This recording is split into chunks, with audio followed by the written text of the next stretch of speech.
ये समझ लीजिए कि एक हिसाब से आप अचीवर हो आप, है ना, क्योंकि आपकी प्री क्वालिफाई है, मेंस क्वालिफाई है, और कई हजार लोगों ने जो पेपर दिया था उसमें से आप आगे आगे। तो इतना तो देखो, आप समझ लो कि आप में आप कुछ अलग हो, है ना। देखो, सबसे बड़ी बात है जब हम प्रिपरेशन करता है, उसमें से सबसे पहले जरूरत पड़ती है कॉन्फिडेंस की। तो कॉन्फिडेंस आपको ना यहीं से स्टार्ट होना चाहिए, क्योंकि आप अब बिल्कुल अलग से हो, और जो एक कंपटीशन की जो लास्ट लेडर थी उसके ऊपर आप खड़े हो, ठीक है। और अब देखो, जहां पे आप बात करने जा रहे हो, जिन लोगों से आप बात करने जा रहे हो, और वो भी कोई साधारण आदमी नहीं है, तो आप ये समझ लीजिए कि आप उन लोगों से इंटरेक्ट करने जा रहे हो, उनसे बातचीत करने जा रहे हो, है ना। तो देखो, थोड़ी बहुत जो मैं आपके साथ बातें शेयर करूंगा, जो मैंने खुद फेस करी है, जब मैंने खुद इंटरव्यू दिया है, और पिछले जो 5-6 साल से लगातार जो हम इंटरव्यू कर रहे हैं, जैसे भी वहाँ पे एचएएस के इंटरव्यू चले हुए थे, मॉक इंटरव्यू चले थे, तो अभी 5 हमारा लास्ट इंटरव्यू था। उसमें हमने करीब करीब 25 लोगों के मॉक इंटरव्यू लिया है। तो उसमें सबसे बड़ा बेनिफिट मेरे को खुद ये मिलता है, एक तो मैं उन बच्चों से सीखता हूँ, ठीक है। और दूसरा क्या होता है, जैसे हमारे जो पैनलिस्ट होता है, जैसे इस साल हमारे साथ विवेक आत्रा सर थे, अगर आपने सुना होगा नाम। एक पैनल में वो थे ना, वो खुद आईएएस छोड़ के आए, और वो इस लीडरशिप वगैरह पे भी प्रोग्राम चलाते हैं। और पुराने हमारे डीआईजी थे, रिटायर्ड। और इस तरह से जो जो भी हमारे साथ जो लोग जुड़ते हैं, तो उस उन सब चीजों में मैं हमेशा सबसे ज्यादा लर्निंग में खुद की मानता हूँ, चाहे एस्पिरेंट्स है और चाहे वो पैनल वाले हैं, और जो मैंने खुद फेस इंटरव्यू किया है। उसके बेस पर ना मैं यही समझता हूँ कि जब आप इंटरव्यू के लिए पहुंचते हो, तो आपके अंदर ना जो सबसे बड़ी जरूरत है वो है कॉन्फिडेंस की। और ऐसा नहीं कि कॉन्फिडेंस नहीं होता, कॉन्फिडेंस में बताओ ना, सबके अंदर कॉन्फिडेंस होता है। बट प्रॉब्लम कब आती है, सिचुएशन उस टाइम बड़ी हो जाती है ना, जब हम अपने आप को, जो हमारा नेचुरल होता है ना, उसको भूल जाते हैं। देखो, नॉर्मली क्या होता है, जैसे हम अभी बात कर रहे हैं, मैं आपसे अभी बात कर रहा हूँ, तो मैं अपने बिल्कुल नेचुरल वे में बात कर रहा हूँ। मेरी मेरी बॉडी, मेरी माइंड, मेरी सोल, ये समझ लो तीनों ही एक लाइन में है। तो ऐसा मेरा कोई मन नहीं है इस टाइम कि मैं चिड़चिड़ापन हो जाऊं, मैं किसी पे गुस्सा हो जाऊं, मैं किसी को ब्लेम करूं, और मैं अपने ऊपर शक करूं कि मुझे तो कुछ नहीं आता। तो अगर आप इस नेचुरलिटी के साथ अगर खड़े हो जाते हो ना, तो वो मोमेंट है, आप उस मोमेंट को मेंटेन करना, यही सारा इंटरव्यू है। पहली बात तो ये वाली हो गई, ठीक है। और दूसरी बात है, हमारे कुछ आइडियाज है, हमारी कुछ थॉट्स है, हमारे कुछ एक्सपीरियंस है। अब जो इंटरव्यू के लिए जा रहा है, अलग अलग डिस्ट्रिक्ट से आ रहा है, और अलग अलग हमारी अपब्रिंगिंग होती है, अलग अलग हमने बचपन देखा होता है। तो वो सारा चीज क्या है, उससे हमारी एक जो थॉट प्रोसेस बनी हुई है, हमारी एक पर्सनैलिटी बनी हुई है, हमारे कुछ आइडियाज बने हुए हैं। अब उन आइडियाज को हमको करना है आर्टिकुलेट, किसी सामने वाले बंदे को पहुंचाना है, और इस लेवल पे पहुंचाना है कि वो हमारी बात को मान ले। पूरी तरह से ना भी माने, कम से कम वो कुछ लेवल तक हम हमसे कन्विंस हो जाए। तो यहाँ पे अगला जो शब्द है, that is articulation of your thought and idea, ठीक है बात। तो कॉन्फिडेंस हो गया पहला point, articulation of your thought and idea. अब तीसरी जो चीज है वो है कम्युनिकेशन।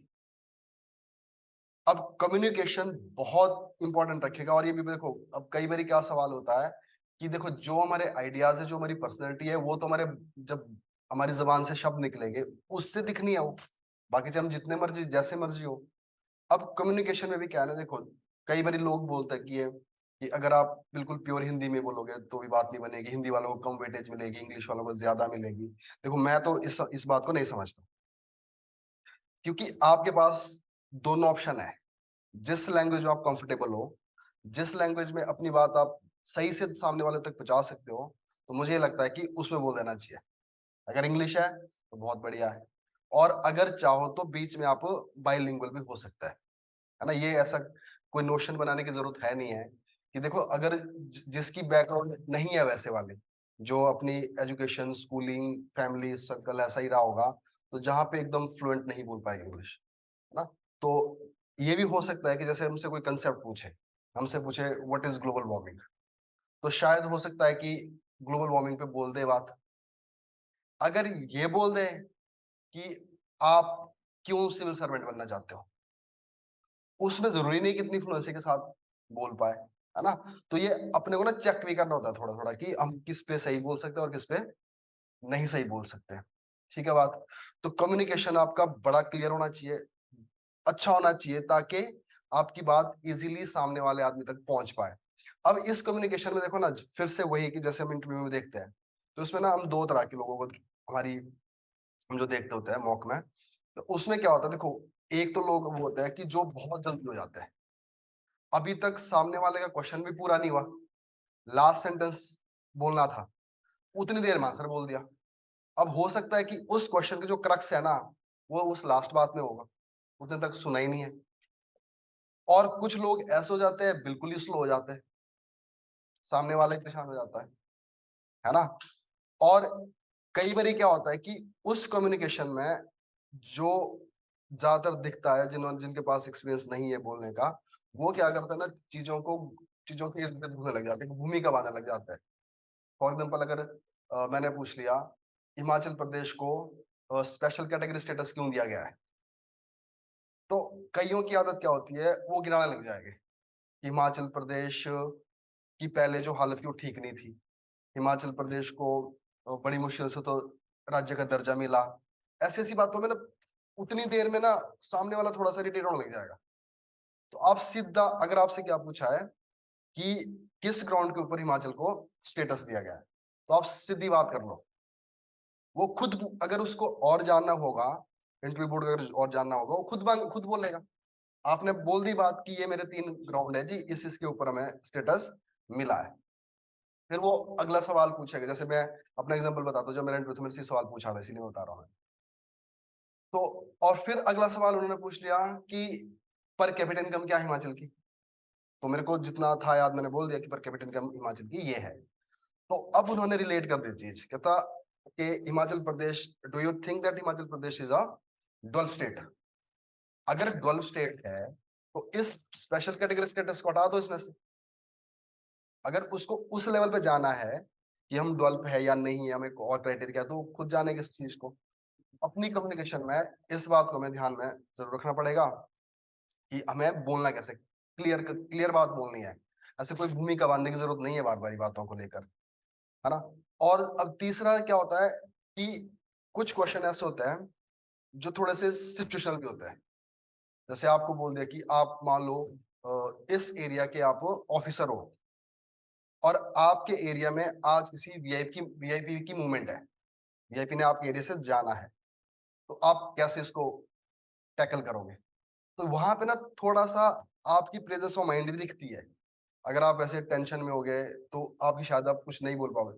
तो यहाँ पे प्रेजेंस ऑफ माइंड क्या बोलेगी कि आपको लॉजिकली सीक्वेंस में बात करनी है। जैसे मान लो आपके एरिया से कोई वीआईपी आना है, तो आप क्या करोगे, सबसे पहले जो भी वहां की ट्रांसपोर्ट, जो वहां की सड़कें वगैरह है, उनको इस तरह से रेगुलेट करेंगे कि वीआईपी की मूवमेंट भी ना प्रॉब्लम आए, और जो लोकल लोग हैं उनमें भी प्रॉब्लम नहीं आए। अगर वहां पे उन वीआईपी को रुकना है, तो आपको इंश्योर करना पड़ेगा कि कौन कौन से गेस्ट हाउस है। अगर ज्यादा लोग हैं, तो आपको प्राइवेट के साथ टाई अप करना पड़ेगा। तो ऐसे से क्या करने पड़ेगा आपको, जो सीक्वेंस वाइज आपने इस तरह से बात करनी है।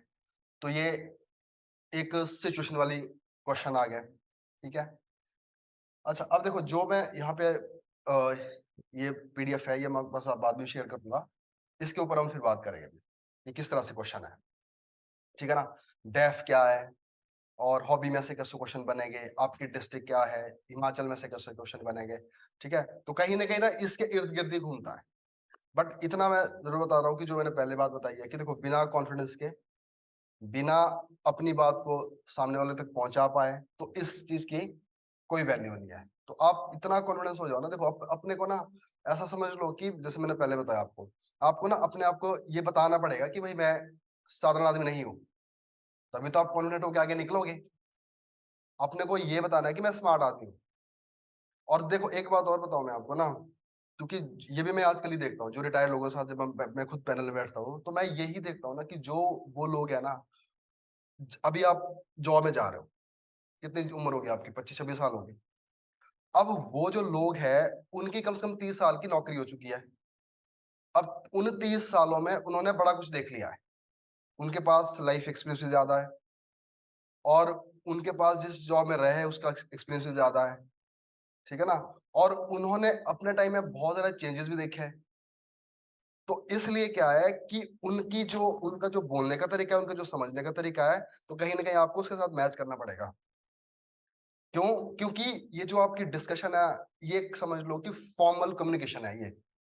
अभी नॉर्मली क्या होता है, इनफॉर्मली तो देखो, जब हम दोस्तों के साथ बात करते हैं तो इनफॉर्मल टॉक कर लेते हैं, स्लैंग बोल देते हैं, शॉर्टकट मार लेते हैं। बट उन लोगों को एक चीज बड़ी जरूरी है कि उनको चाहिए बिल्कुल एक डिसिप्लिन तरीके से, वहां पे हम शॉर्टकट नहीं मार सकते। तो इसलिए एक ये समझो कि जो जनरेशन गैप वाला जो कंसेप्ट है, वो भी आपको फिल करना है, क्योंकि हमारी आपकी जनरेशन में मेरी जनरेशन में डिफरेंस है। अब आप खुद बताओ, आपकी जनरेशन और वो लोग की जनरेशन जिसकी कम से कम 30 साल उस जॉब में रह चुकी है, और वो एडमिनिस्ट्रेटर है, वो है ना, उन उन उन उन उनको उन्होंने बड़ा कुछ देख लिया है, डिफरेंट पॉलिसीज देख ली है। तो उस गैप को भी पूरा करना अपना ही काम है। ये भी बड़ा जरूरी है, क्योंकि हमें तो ये देखना है कि हमको बात किन लोगों से करनी है। अच्छा, एक चीज मैंने और नोटिस करी है कि आज की डेट से क्या है कि ये जो लोग हैं, जो आपका इंटरव्यू बोर्ड होगा, ये ना बहुत ज्यादा अवेयर होता है, खासकर चेंजेस को लेकर। क्योंकि देखना, कभी भी जैसे आप जाओगे ना, आप भी अपनी हमेशा इंसान की एक होती है ना, एक टेंडेंसी है ये, जैसे आप बोल दोगे जब हम स्कूल में पढ़ते थे तो ऐसा हुआ करता था, आज ऐसा हो गया हुआ है। अब मैं बोलूंगा जब मैं इंटरव्यू दे रहा था तब ऐसी स्थिति थी, आज ऐसी स्थिति हो गई है। तो वो भी हमेशा पिछला देखते रहते हैं और आज के साथ कंपेयर करते रहता है। अब देखो जैसे, अब हमने देखा पहले सोशल मीडिया, बड़ी क्रांति आई उससे। तो सोशल मीडिया पहले ऑर्कुट आया, फिर फेसबुक आया, है ना, फिर आजकल तो बड़ा कुछ आ गया हुआ है। अब आज की डेट से क्या है कि हम बोलते हैं आर्टिफिशियल इंटेलिजेंस आ गई है। अब आर्टिफिशियल इंटेलिजेंस क्या है, जो चैट जीपीटी वाला भी है ना, वो तो गूगल से भी आगे निकल गया हुआ है। और उसकी जो स्टेज है वो बड़ी छोटी है, अभी अभी तो शुरुआत ही है ना उसका। तो आगे आने वाले 2-4 साल में कहाँ जाएगी वो, 5 साल में कहाँ जाएगी, 10 साल। अभी इसका मतलब है कि जो आर्टिफिशियल इंटेलिजेंस है, दैट इज नॉट फ्यूचर, वो तो प्रेजेंट बन चुका है ना। अगर वो प्रेजेंट बन चुका है तो इसका मतलब है उसका भी कुछ फ्यूचर है। और तो कहीं ना कहीं आपका जो थॉट प्रोसेस है ना, जो आपका आइडिया है, आपको ऐसे डिलीवर करना है कि उसका फ्यूचर ही बताना है। और ये जो इंसान आपसे जो क्वेश्चन पूछ रहा है वो पिछला भी देख रहा है। तो कहीं ना कहीं आपको क्या करना पड़ेगा, उसको कन्विंस करने की शक्ति होनी चाहिए आपके अंदर। और अब समझो बात ये, ऐसा नहीं कि सारा कुछ नॉलेज ही है या आपने चीजें रट ली, क्योंकि वो जो आपकी नॉलेज थी ना, जो ज्ञान था आपका, वो प्री और मेंस में दिख गया है, वो प्री और मेंस में दिख चुका है। अब तो आप वो लोग बन रहे हो कि जिसको एडमिनिस्ट्रेशन में जाना है और जिसको सोसाइटी के लिए कुछ करना है। आपकी तो जॉब इस तरह की है। और इस इस दौर में क्या हो रहा है कि चीजें चीजें बहुत ज्यादा फ्रिक्वेंटली चेंज हो रही है, समझ रहे हो बात को ना। तो अब ये बात आपको ध्यान रखनी है, ठीक है। तो जो मैंने ये बना रखा है इतने, क्योंकि मैंने इस बेस पे बनाया है कि जो 4-5 साल से जो हमने इंटरव्यू का देखा हुआ है सिस्टम किस तरह से चलता है, तो उसी के पॉइंट ऑफ व्यू से है ना। तो अब देखो, अब कुछ कुछ पॉइंट्स में उसी तरह से डिस्कस करूंगा। तो देखो, सबसे पहले क्या है, पर्सनैलिटी ट्रेट। अब पर्सनैलिटी ट्रेट में देखो, कम्युनिकेट कॉन्फिडेंस, ये तो आप अभी से समझ लो इस बात को ना, कि आपके गांठ बांध देनी है, बिना उसके बात नहीं बनेगी। कम्युनिकेशन स्किल बड़ी अच्छी होनी चाहिए। Leadership, decision making ability. अब डिसीजन मेकिंग में हो सकता है आपको कुछ बात इस तरह से बोले कि आपको स्टैंड लेना पड़े, है ना। आपको बोल दिया कि आज ही आपको ये मौका आपको ये मौका दिया जाता है कि आपको दो में से एक ऑप्शन लेना है, कौन सा लोगे, तो छोटी छोटी डिसीजन मेकिंग आपको वहीं दिखेगी, है ना। और प्रॉब्लम सॉल्विंग स्किल्स। उसके बाद है नॉलेज। अब नॉलेज में देखो कहाँ कहाँ तक की बात करनी है आप पे, good understanding of your academics and professional background. आपने पढ़ाई करी है, या जॉब में रहे होगे आप, तो उसके बारे में भी जाना जाए। लेकिन अब मैक्सिमम क्वेश्चन इसमें से आता है। अब नेक्स्ट देखो ना, attitude. Attitude must be always positive and proactive. अब ये भी आप देख लो बात, क्योंकि देखो ना, आप गवर्नमेंट के सर्विस करने जा रहे हो, तो वहां पे ना आपको पॉजिटिव एटीट्यूड होना ही चाहिए आपके अंदर। देखो नेगेटिव नेगेटिव से नहीं बनती बात। देखो हर एक आदमी तो यही बोलता है ना, अगर आपने क्या दिखाया, ये देखा कि इंसान को पॉजिटिव रहना चाहिए, पॉजिटिव रहना चाहिए, पॉजिटिव रहना चाहिए। बट दुनिया, सिचुएशन, स्थिति ये है कि इंसान को नेगेटिव करती रहती है। अब आपने देखो ना, देखो जब आपने प्री दिया होगा, तो आप अपने आप को पुश करते हैं कि हम प्री क्वालिफाई हो जाए, हमारा पॉजिटिव एटीट्यूड के साथ। बट फिर शाम ढलते ढलते फिर नेगेटिविटी आ जाती है, बस मेरे को तो कुछ नहीं आता। जब हम मेंस देते हैं तभी ऐसा ही आता है। आजकल भी आपके साथ ऐसा ही हो रहा होगा। अब अगर ये चीज, तो इसका मतलब ये हुआ कि 20% तो हम पॉजिटिव है, 90% कहीं ना कहीं हम उसी लूप में चले जाते हैं, तो कहीं ना कहीं वो रिफ्लेक्ट करेगा आपको, है ना। तो ये एटीट्यूड में देखो, दूसरा एक जैसे एक एक लाइन है, कामली एक्टिव, एक्टिवली काम। मतलब आप काम होके भी क्या रह रहे हो आप, एक्टिव। और एक्टिवली क्या हो आप, एक्टिविटी के साथ क्या हो, काम भी हो। मतलब स्थिति तो ये है ना, देखो अभी हम बिल्कुल नॉर्मल सिचुएशन में है, तो अभी हम काम है, इंटरेक्शन भी हम कर रहे हैं आपस में एक दूसरे के साथ। अगर कोई ऐसी चीज आ जाए, मैं आपको एकदम से बोल दूं, यहाँ पे Himachal Pradesh public service commission का चेयरमैन खड़ा हो गया, वो अभी आपका इंटरव्यू है तुरंत, तो आपकी कामनेस दी गई। अब सोचना है कि कितने आप एक्टिव हो, नहीं बनेगी ना बात। तो ये बात हमेशा याद रखो, कामनेस के साथ एक्टिवनेस, और एक्टिवनेस के साथ कामनेस। और ऐसा भी है नहीं कि आप एक्टिव हो गए, आपको मैंने कुछ टास्क दे दिया यहाँ पे, आपने जल्दी जल्दी अरेंजमेंट करना है, आज हमने मॉक इंटरव्यू करा रहे हैं, तो आप एक्टिव तो हो, पर हो कामनेस है ही नहीं है, फ्रस्ट्रेट हो, गुस्से में हो। तो ये बड़ा जरूरी है। तो ये ना एक ट्रेट है ये पर्सनैलिटी का। तो ये आपको, ऐसा नहीं है कि कई लोग बोलते हैं ना बड़े टाइम लगता है, मैं तो कहता हूँ अगर आप अवेयर रहोगे ना, अवेयर दिन भर अवेयर रहोगे, मैं कहता हूँ 5 दिन में डेवलप हो जाता है। बट अवेयरनेस बड़ी जरूरी है। आपको फील होना चाहिए ना कि किस टाइम मैं अपनी कामनेस खो रहा हूँ, किस टाइम मैं एक्टिव नहीं हो रहा हूँ। तो एटीट्यूड का मतलब यही है। देखो ना, एप्टीट्यूड और एटीट्यूड कई बार जैसे हम बोलते हैं ना कि एटीट्यूड कई बार इसको मार नहीं पड़ता है, होता है ना, कई बार पिछली बातों के साथ जुड़ा होता है।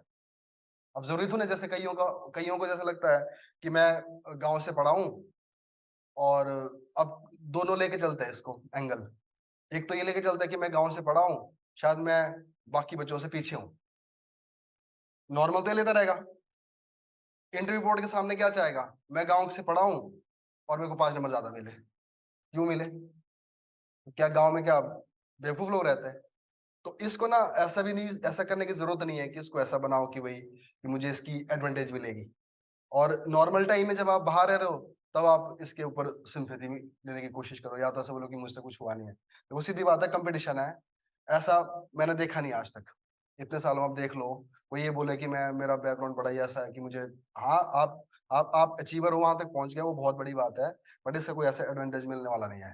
तो एकदम सीधे रहो, सच्चे रहो, जो जरूरी है। ठीक है ना। उसके बाद है awareness. Awareness of challenges, responsibility of civil servant. क्या चैलेंजेस है, क्या रिस्पॉन्सिबिलिटी, और क्या इस देश की हालत है। उसके बाद जैसे नेक्स्ट है कम्युनिकेशन स्किल, अच्छी होनी चाहिए, express yourself clearly and articulately. Articulately आपके आइडिया दूसरे आदमी तक पहुंचने चाहिए। और हम मॉक इंटरव्यू में यही देखते हैं कि पहले दूसरे इंटरव्यू में कि सामने तक बात ही नहीं पहुंचती, वो पहुंचती है, ऐसे घुमा फिरा के पहुंचती है ना। वो सामने शरेआम दिख रहा है कि बंदा ब्लफ कर रहा है, इधर उधर नहीं पता चल रहा है, तो बोलने की कोशिश कर रहा है ना। और उसके बाद है जी प्रेपरेशन। बिना प्रेपरेशन के कुछ भी नहीं है। और आपको अपने अंदर आजकल में कुछ हद तक ये एटीट्यूड डालना पड़ेगा कि आप ऑफिसर हो, तभी आप वहां जाके ऐसा बिहेव करोगे ना। आपकी ड्रेसअप आजकल ही वैसी होनी चाहिए, आपके बोलने का तरीका ऐसा होना चाहिए, है ना, ताकि आपको ऐसा लगे कि आप जब वहां जाओगे तो वैसे ही बिहेव करो। ठीक है ना। और ये तो हमने देखा ही है ना अभी जैसे आजकल आप इंटरव्यू की तैयारी करो, तो कुछ ना कुछ चेंज आपको भी दिखता होगा अपने अंदर, कहीं ना कहीं आप उस दिशा में जा रहे हो। तो प्रेपरेशन आपकी अच्छी होनी चाहिए। ऐसा नहीं कि आप 2 दिन इंटरव्यू के लिए बच गया है और तब आप डिसाइड करो कि मैं क्या पहनूं। ये देखो ना, ये तो पुअर मैनेजमेंट हो गई फिर। और 2 दिन 3 दिन आपके इंटरव्यू के लिए बचे हुए हैं और आप ये डिसाइड करने वाले हो कि यार मैं सोचता हूँ इंग्लिश में नहीं बोलूंगा, हिंदी में बोलूंगा। ये बिल्कुल प्रेपरेशन नहीं है। ये क्या है कि आप बिल्कुल सॉर्टेड नहीं हो और सारी चीजें आपने उस टाइम के लिए छोड़ी और वेल प्रिपेयर्ड नहीं हो, है ना। प्रेपर देखो ना, मैं बता रहा हूँ आपको, जिस टाइम मैं इंटरव्यू देने जा रहा था तो मैं बड़ा इंप्रेस हुआ एक लड़के से। तो उसने ना अपने बैग में एक अलग से शर्ट रखी हुई थी डाल के। तो उस दिन क्या हुआ, उसी के साथ उसने, जैसे मैंने पेन रखा ना यहाँ पे, उसने ना कोई साइन करना था उधर, डॉक्यूमेंटेशन वाले होते हैं ना, साइन करने होते हैं, तो उसके पास उसने पेन था नहीं, तो उसने किसी से मांग लिया, साइन किया और उसने एकदम से वहां डाल दिया, आदत होनी पड़ी। और बाद देखो उसके यहाँ से इंक लीक हो गई। पर देखो ना कितना स्मार्ट आदमी था, बिल्कुल पैनिक नहीं किया। ठीक, गया बाहर, अपने गाड़ी में निकाली, दूसरी शर्ट पहनी। अब अगर एक नॉर्मल बंदा होता, शायद जिसका बुद्धि इतनी नहीं चलती, और ये घटना उसको क्या होता है, साथ ऐसा होने वाला है, बट हुआ ना उसके साथ एंड टाइम पर। बट वो क्या था, पहले ही तैयार था, अपने आप को उसने कितने बड़े उससे बचा लिया। अब आप खुद बताओ, अगर उसकी इंक गिरी हुई है तो कितना इरिटेट होता उस टाइम वो, उसकी सारी शक्ति खत्म थी, क्या करता इतना। भले चलो अरेंजमेंट हो भी जाता, कुछ नहीं होता, पर मुश्किल तो पड़ती है ना। तो मैं बोल रहा हूँ कि ये छोटी छोटी बातें क्या है, ये सारी प्रिपरेशन की पार्ट है, ठीक है ना। अब देखो, अब नेक्स्ट आता है मेरे पास क्या एक चीज है, जिसकी सबसे जरूरी, इसको मैं सेशन के एंड में हम इसको करेंगे कि किस तरह से इसको फिलअप करना होता है हमको, डेफ को। पर डेफ के बारे में कुछ बात करेगा हम इसको। तो डेफ क्या है, देखो ना, कैंडिडेट एजुकेशनल क्वालिफिकेशन बताता है, एक्सपीरियंस अगर किसी ने जॉब करी होगी, और curricular activities, other personal details. तो आपकी जो पूरी पर्सनैलिटी है, आपके आने से पहले उस बंदे के पास होगी। डेफ आपके पास चेयरमैन के पास होता है, बाकी के पास नहीं होता। तो अब सवाल ये है कि आपने जो लिखा है, आप जो मेरे सामने हो, अब इन दोनों में कितनी सच्चाई है, सवाल तो ये है ना। तो अगर ऐसा हुआ, लिखा हुआ कुछ और है और सामने कुछ और है, तो ये सबसे बड़ा ब्लंडर है फिर। अब एक इंसान ने लिखा है अपने डेफ के अंदर कि मैं डिस्ट्रिक्ट शिमला से हूं, तो इसका मतलब है डिस्ट्रिक्ट शिमला से है, तो डिस्ट्रिक्ट शिमला के बारे में जानता होगा। और डेफ ने लिख लिया कि एक जगह आपकी अपनी असेसमेंट बतानी होती है, उसमें लिख लिया कि मैं बड़ा ही स्किलफुल आदमी हूँ, किसी कोई पर्टिकुलर स्किल दे दी, ठीक है ना। अब वो स्किल तब पता चलेगी जब उसके ऊपर सवाल जवाब हो गए। तो आप ये समझना कि डेफ आपका वो होगा, जो आप हो वही डेफ है। अब कई बार ये होता है कि डेफ में बंदे ने सारी बातें लिखी हुई है, ठीक, बट फिर बात वही आती है, confidence, communication and articulation of ideas, वो नहीं बन पाते, तो दोनों खराब, ठीक है ना। अब डेफ पे पर्सनल इंफॉर्मेशन बड़ी बड़ी सही होनी चाहिए आप। अब ऐसा भी नहीं आप सोच सकते चल ठीक है कोई जान लूंगा तो क्या हो गया, ये कोई मतलब नहीं है। आपके एरिया में, आपके सराउंडिंग में, आपके क्या क्या है वो आपको पता होना चाहिए। उसके बाद है एजुकेशन क्वालिफिकेशन, वो भी आप उतनी भरोगे जितनी आपको लगता है कि आप जस्टिफाई कर पाओगे, ठीक है ना। अब कई लोग ऐसे होते हैं, जैसे मान लो इग्नो से एमए कर रहे होते हैं, वो नहीं बताते क्योंकि उतने कॉन्फिडेंस होता है नहीं उनको। अब कई लोग ऐसे होते हैं जो दिल्ली यूनिवर्सिटी कहीं से एमए कर रहा है, वो बड़े शौक से बताता है, क्यों, क्योंकि उसको वो खुद लाना चाहता है वहां पे कि भाई मेरा अगर मैं इकोनॉमिक्स में एमए कर रहा हूँ तो वो खुद चाहेगा कि मेरी से इकोनॉमिक्स से बात हो जाए। अब एक बंदा ऐसे कर रहा है, चलो ठीक है तैयारी कर रहा है, तो उसको पता है कि अगर मैं बोलूँ तो मैं फंस जाऊंगा, तो कोशिश करेगा कि उसको, वो आपने बड़ी सूझ बूझ समझदारी के साथ भरना है, क्योंकि उसके ऊपर क्वेश्चन बनना है, ज्यादातर क्वेश्चन, ठीक है ना। क्योंकि देखो मैं बता रहा हूँ आपको, मैं अब फिर थोड़ा थोड़ा मैं आपको अपना एक्सपीरियंस बता रहा हूँ। जो मेरे मेरे फादर का ऑक्यूपेशन था, मैंने लिखा था गवर्नमेंट एम्प्लॉय इन हिमाचल प्रदेश, वो क्या बोलते हैं, इलेक्ट्रिसिटी बोर्ड। तो अब देखो ना, मेरा कम से कम 7-8 मिनट के इंटरव्यू पर टिक गया, जो मैंने सोचा भी नहीं था। मैंने मेरे मेरे दिमाग में बात थी नहीं ऐसी। अब उसमें क्या करते, उन्होंने टेक्निकल बात पूछनी स्टार्ट कर दी। उन्होंने बोला कि जो इस तरह से ट्रांसमिशन में कुछ गड़बड़ी होती है, उसको रोकने के लिए सरकार ने कुछ इंस्ट्रूमेंट लगाया है, पता नहीं कुछ क्या बात, मेरे को आज तक समझ नहीं आया वो कौन सा सवाल था।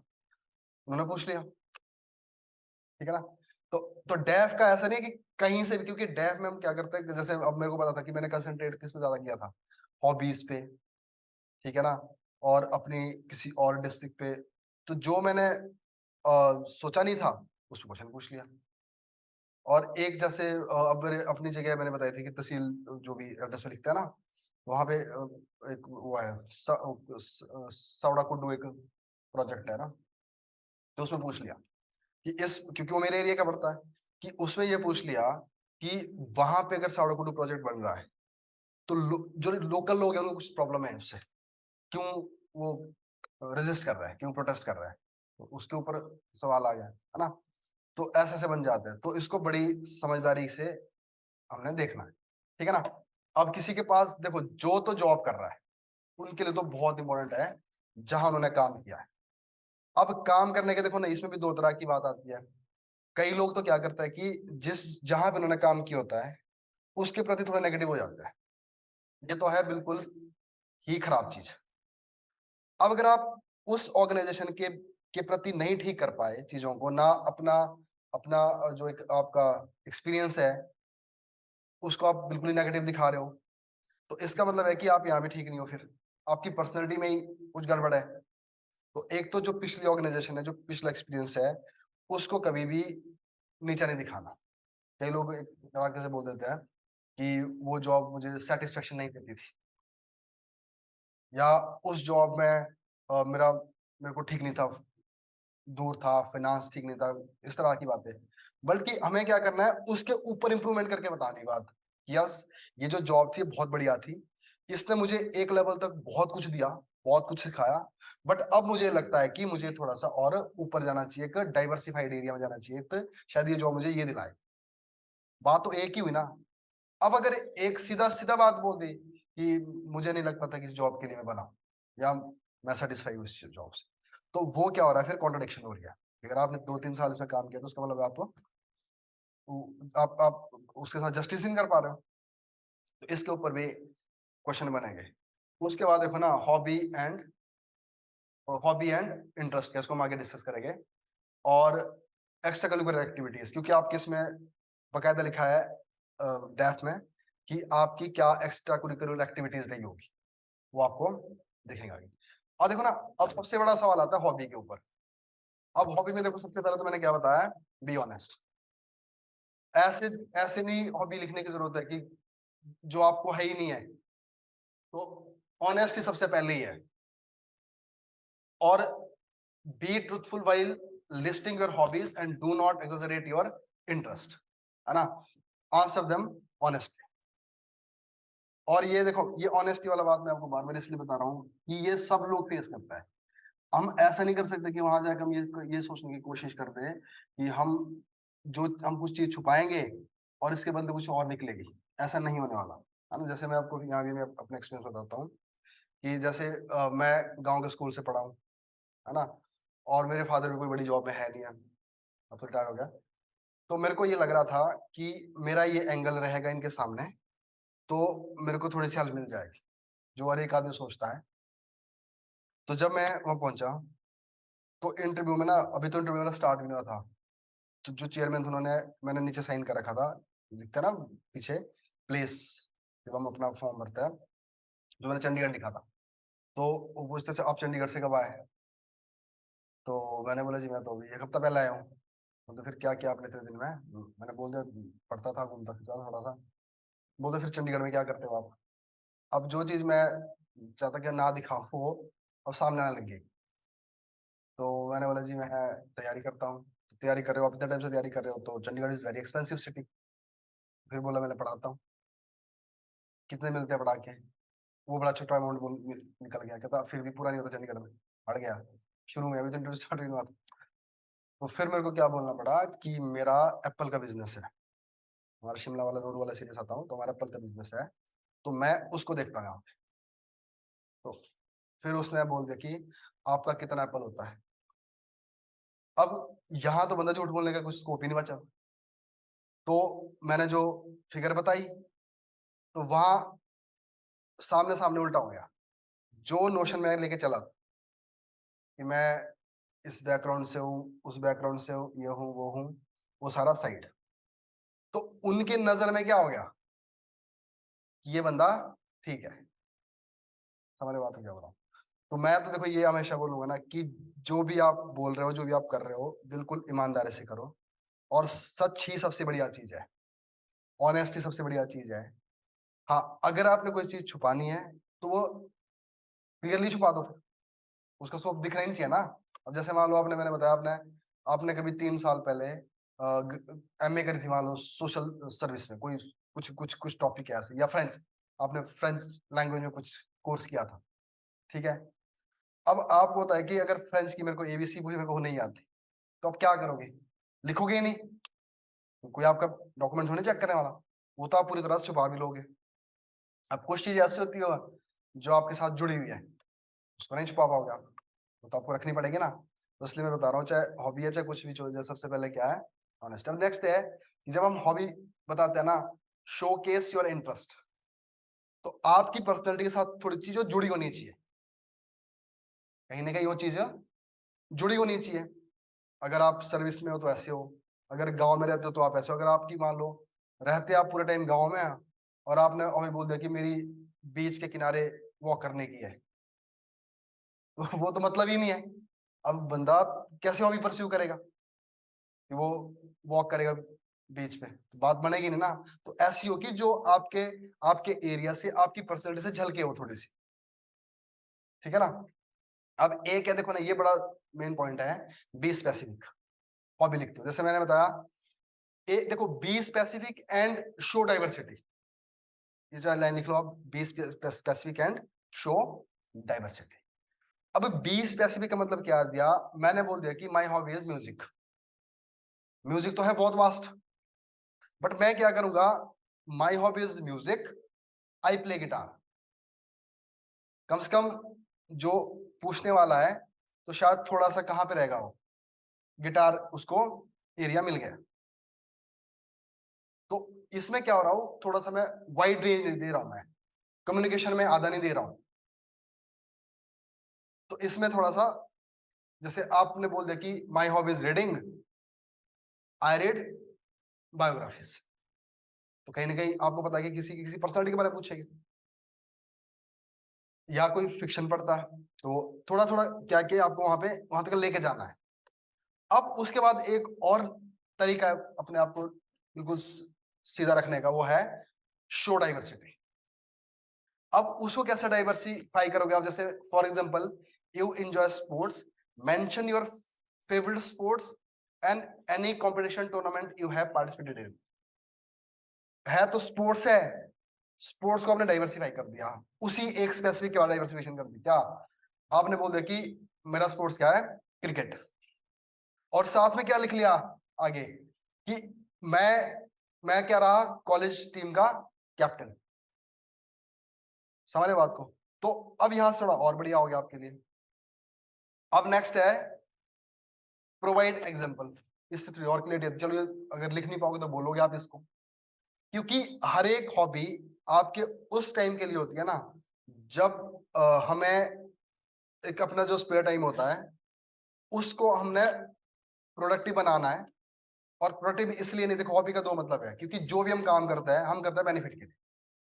पढ़ाई करेंगे तो पास होगे, खेत में काम करेंगे तो फसल होगी, जॉब करेंगे तो सैलरी मिलेगी।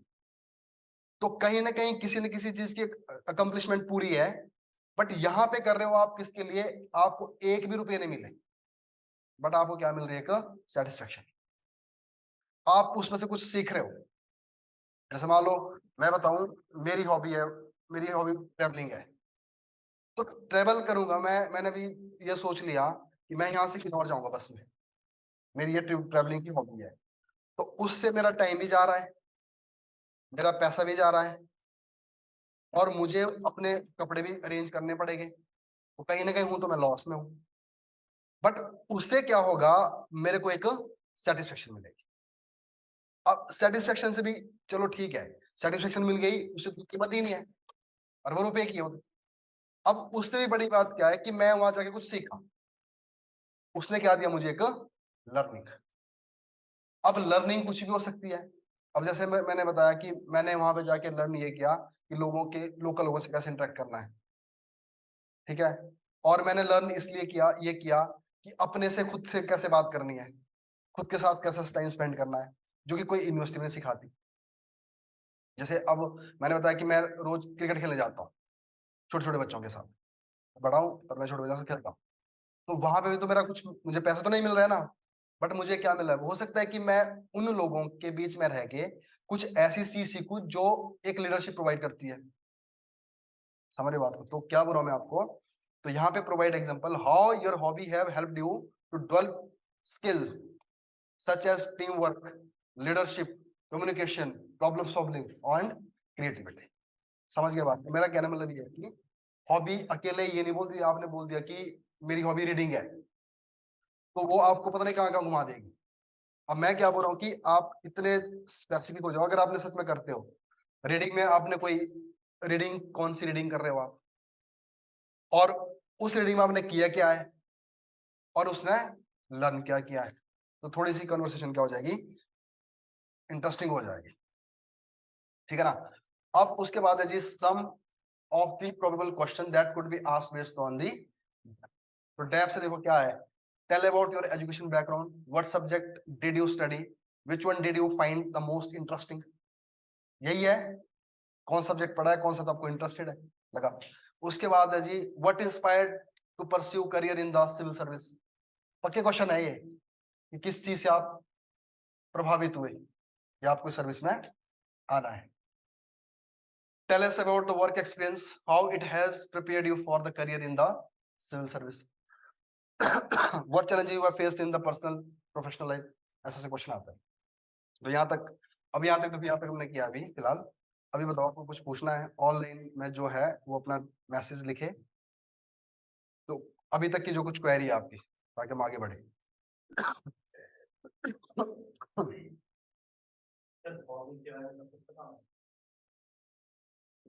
देखो सब कुछ का मतलब क्या है। अब जैसे मैंने बताया कि आपकी क्रिकेट खेलना हॉबी है, तो क्रिकेट खेलना, क्रिकेट तो बहुत बड़ा है, तो बट इतना जरूर है कि बेसिक।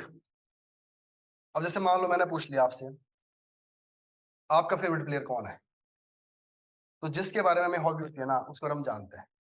आपने बोली विराट कोहली। अब हो सकता है कि मैं विराट कोहली के बारे में कुछ पूछूं आपसे, इतना तो पता होना चाहिए। अब अगर आप क्रिकेट खेलते हो कि मैं पूछूं, मैं बोलूं अभी आप, अब आजकल एक नया चेंज आया क्रिकेट में, है ना, कोई इम्पैक्ट प्लेयर आई थिंक ना, तो अब अगर आपको पता ही नहीं है इस बारे में, और हॉबी, अगर मान लो आपसे बोला जा रहा है कि आजकल आईपीएल के मैच चले हुए हैं, नॉर्मल मैच चले हुए हैं, तो ऐसा तो नहीं है कि हॉबी वाला बंदा आप बोले नहीं जी मैं तो तैयारी कर रहा हूं, मैं तो नहीं देख रहा। ठीक है ना?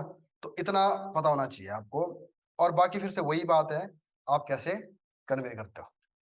अब कुछ चीज ऐसे, अब कई लोग देखता हूँ मैंने, लिख लेते हैं कि हमारी हॉबी है बुक रीडिंग। अब उनको बोल दिया कि बुक रीडिंग हॉबी हॉबी है, तो आपने, चलो कुछ नहीं, आप ही बताओ कि आपकी जो इससे पहले लास्ट किताब आपने कब पढ़ी थी।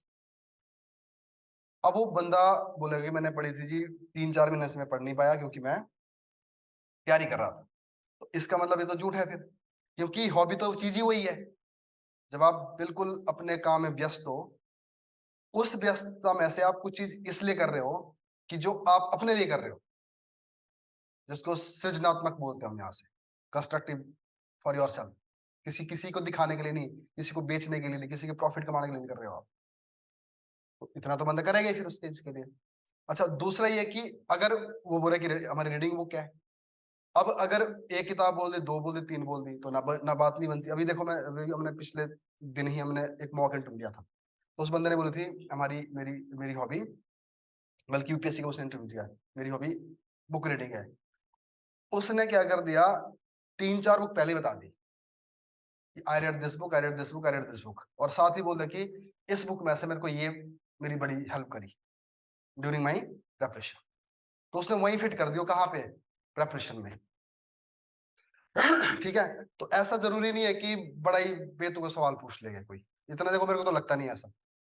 हाँ, इतना जरूर है कि जो आपने बोला है, जो आपने लिखा है, उस पर सवाल आएगा। उससे उसके उससे तो आप बच ही नहीं पाओगे ना फिर। अगर किसी ने बोल दिया कि मेरे को बायोग्राफी पढ़ना अच्छी लगती है, अब बायोग्राफी, कुछ बायोग्राफी बड़ी फेमस हुई है, हिटलर की फेमस है, भले हिटलर बड़ा नोटोरियस आदमी रहा है, बट उसकी बायोग्राफी तो बड़ी फेमस है, मैंने खुद पढ़ी है, मैं बड़ा इंस्पायर भी बोल सकते हैं हिसाब से, है ना, एक शक्ति तो जगा ही देता है। तो अब अगर किसी से बोल देंगे हिटलर की बायोग्राफी का नाम बताओ, तो नहीं आएगा, तो थोड़ा सा तो चक्कर बढ़ ही जाएगा ना फिर।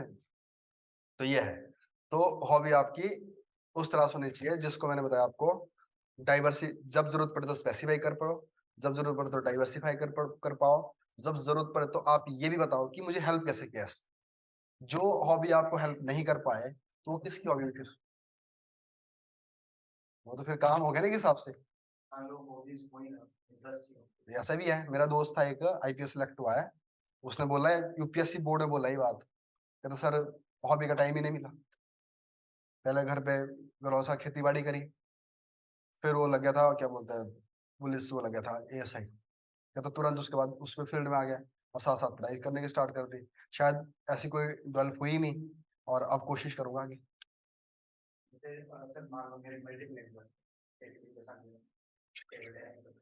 हम्म।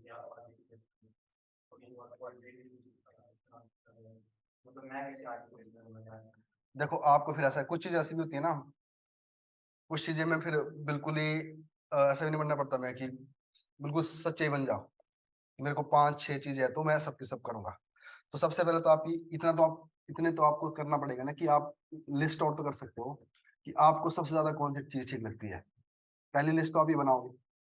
इतना तो है कि कोई ना कोई चीज होगी ऐसी, रेफरेंस होती है ना किसी चीज की, तो सबसे प्रायोरिटी में रख दो 3, फिर उसके बाद देखो कि किसके ऊपर आप कम्युनिकेट कर सकते हो, किसके ऊपर बोल सकते हो आप। जैसे मान लो आपने पोइट्री बोल दिया अब पोइट्री तो बहुत है, इंग्लिश में भी है, हिंदी में भी है, और कोई कोई कई तरह के, कोई वो है भक्ति रस वाली है, कोई रस वाली है, कोई श्रृंगार वाली है, कोई किसकी है।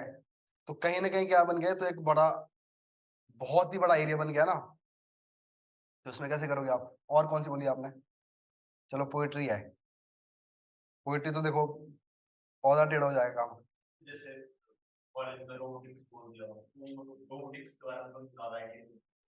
बोल सकता है, बोल सकते हैं अगर बढ़िया, मूवी तो बहुत बढ़िया है, मूवी तो आप बता ही दोगे, है ना।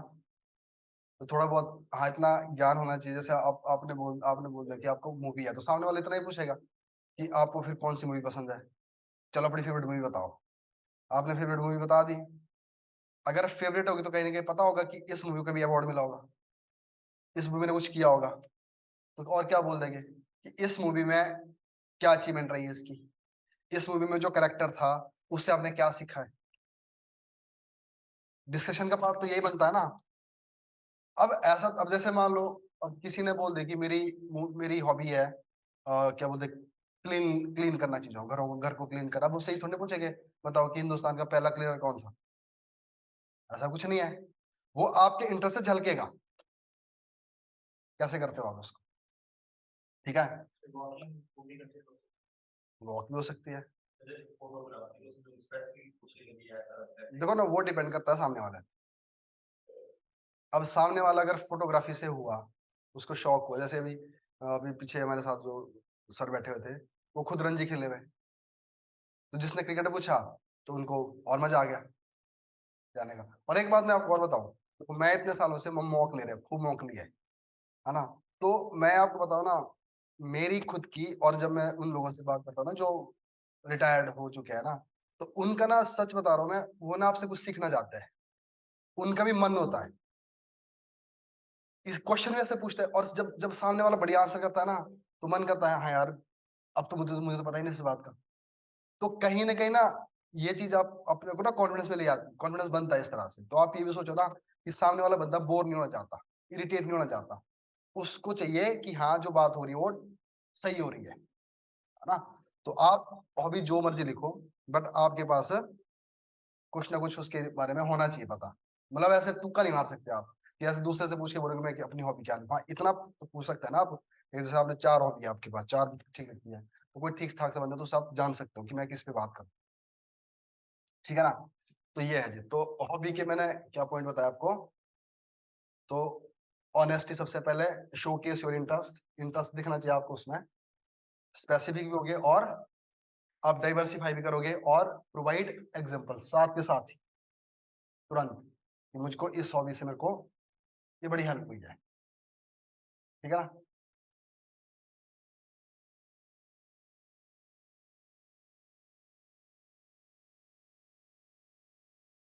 तो जैसे आपसे पूछ ले कि आप बताओ कि कभी आपको कभी लीडर बनने का मौका मिला होगा, क्या लीडरशिप क्वालिटी शो करी आपने, है ना। इस तरह से क्वेश्चन है, how do you stay updated on current affairs, ये बड़ा क्वेश्चन होता है कि कौन कैसे पढ़ते हो आप, कौन सा न्यूज़पेपर पढ़ते हो, आज की 5 हेडलाइन बताओ, ठीक है ना। कुछ अगर आपने आज न्यूज़पेपर पढ़ा होगा, कोई हेडलाइन है आज की, ठीक है। और वर्क एक्सपीरियंस और पर्सनल इन्फॉर्मेशन, देखो इसमें मैं बार बार फोकस कर रहा हूँ, अगर आप किसी भी काम किसी भी जॉब से आए हो, वहां का जरूर पता होना चाहिए। Here are some possible question related to your district, क्योंकि ये बात पक्की है कि अगर यूपीएससी का इंटरव्यू देते हैं तो आप स्टेट के बारे में ज्यादा जानते हैं, अगर अगर आप स्टेट का दे रहे हो तो डिस्ट्रिक्ट के बारे में पक्का क्वेश्चन है, एक एक ना एक क्वेश्चन आपको आना है। तो इसमें which district you belong, please provide detail of your place of birth, उसके बारे में पूछ लेंगे, बताओ जी क्या है ये। फिर है economic activities of your district, कुछ ना कुछ तो इकोनॉमिकली होगा वहां पे।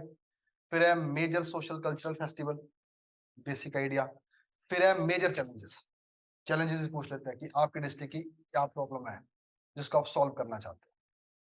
अब वो प्रॉब्लम सिरमौर की अपनी है, उन्ना की अपनी है, शिमला की अपनी है। और जो इंटरव्यू वाला होगा, दो वजह से पूछेगा, एक इसलिए पूछेगा कि उसको पता है वहां की क्या है, दूसरा इसलिए पूछे जान भी जाता है, बस। तो आपको दोनों के लिए आंसर ठीक जाना चाहिए आपके पास, ठीक है ना। और हिमाचल किसके लिए जाना जाता है, टूरिज्म के लिए, ये भी पक्का सवाल है कि आपके एरिया में कौन कौन सी टूरिस्ट साइट है, कैसे आप इनको डेवलप करेंगे। अब टूरिज्म को लेकर आगे और खुल जाता है, हेल्थ टूरिज्म क्या है, एडवेंचर टूरिज्म क्या है, ठीक है ना।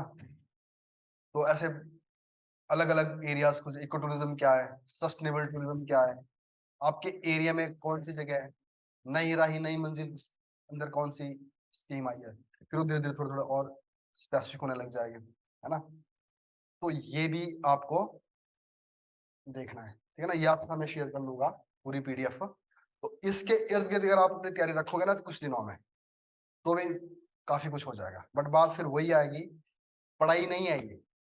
अगर आप इसको पढ़ाई के माध्यम से लोगे ना तो फिर बात नहीं करने वाले। तो आप बिल्कुल ये रहो कि हम बातचीत करने जा रहे हैं, हम हिमाचल के सबसे टॉप के जो लोग हैं ना उनसे हमने बात करनी है, और हम भी टॉप के, बस फर्क इतना है कि वो 30 साल से वहां बैठे, हम अभी दरवाजे में खड़े हैं। देखो मैं आपको बताऊँ ना, आपका जो इंटरव्यू है एचएस होता है 30-35 मिनट का, ठीक है। और एंड मैचेस कभी कभी बार 20, अब तो 20-22-22 मिनट में निपटा लेते हैं। तो आपका इंटरव्यू में लगता है 20 मिनट से ऊपर जाएगा, 20 मिनट 15 मिनट में आपका इंटरव्यू रहेगा, और वो फाइट है आपकी। तो उसके लिए ऐसा है ना कि अगर आप देखो ना, अगर आप पढ़ने लग जाओ आजकल, कितना ही पढ़ लोगे, पॉलिटी हिस्ट्री ज्योग्राफी, तो थोड़ा सा बात नहीं बनेगी। तो मैं ये चाहता हूँ आपको कि आप करंट डेवलपमेंट से अवेयर रहो, वो ज्यादा जरूरी है। अब देखो जैसे मैं आपको बताऊं, आजकल चला हुआ है, आजकल एक केस चला हुआ है, मान लो वो मणिपुर में, ठीक है ना। वहां पे एक मैती ट्राइब है, मैती मैती है वो लोग, और दूसरे कुकीज है। अब इनके ना 3 एंगल बन गए यहाँ अपने आप।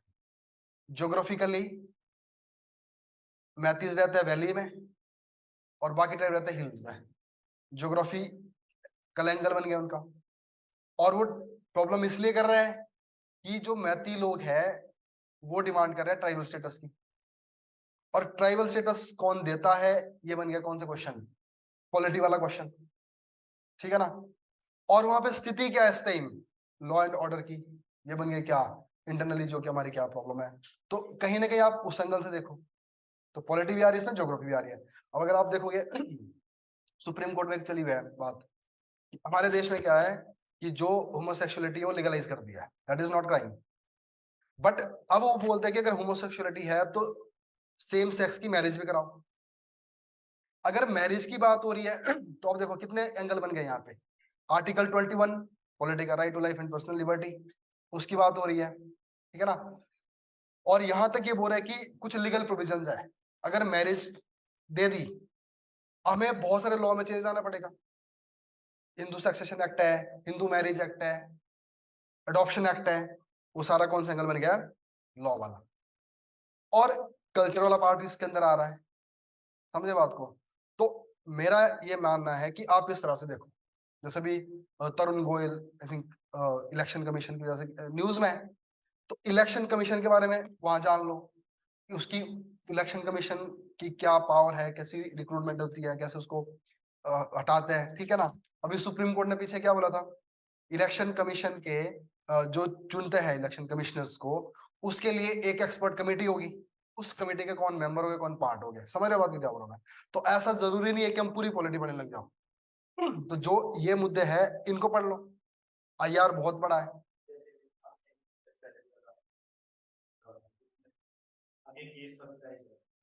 तो अब इसमें अगर इंटरव्यूअर हम ये पूछें कि आपका क्या ओपिनियन है, तो हम कैसे। देखो ये भी मैंने एक आगे डाला हुआ है, ये है सिचुएशनल क्वेश्चन। आपको एक देखो दो तरह की सिचुएशन है, एक रियल सिचुएशन, एक हाइपोथेटिकल सिचुएशन। आपको डाल दिया रियल सिचुएशन में कि एक तरफ है एक तरफ नहीं है, तो आपको हमेशा एक्सट्रीम जाना ही नहीं है। आप यस और नो में उसका जवाब देना ही मत। आप क्या दोगे, दोनों ही, ये इसके पॉजिटिव है, ये इसके नेगेटिव है, बस सिंपल सी बात है।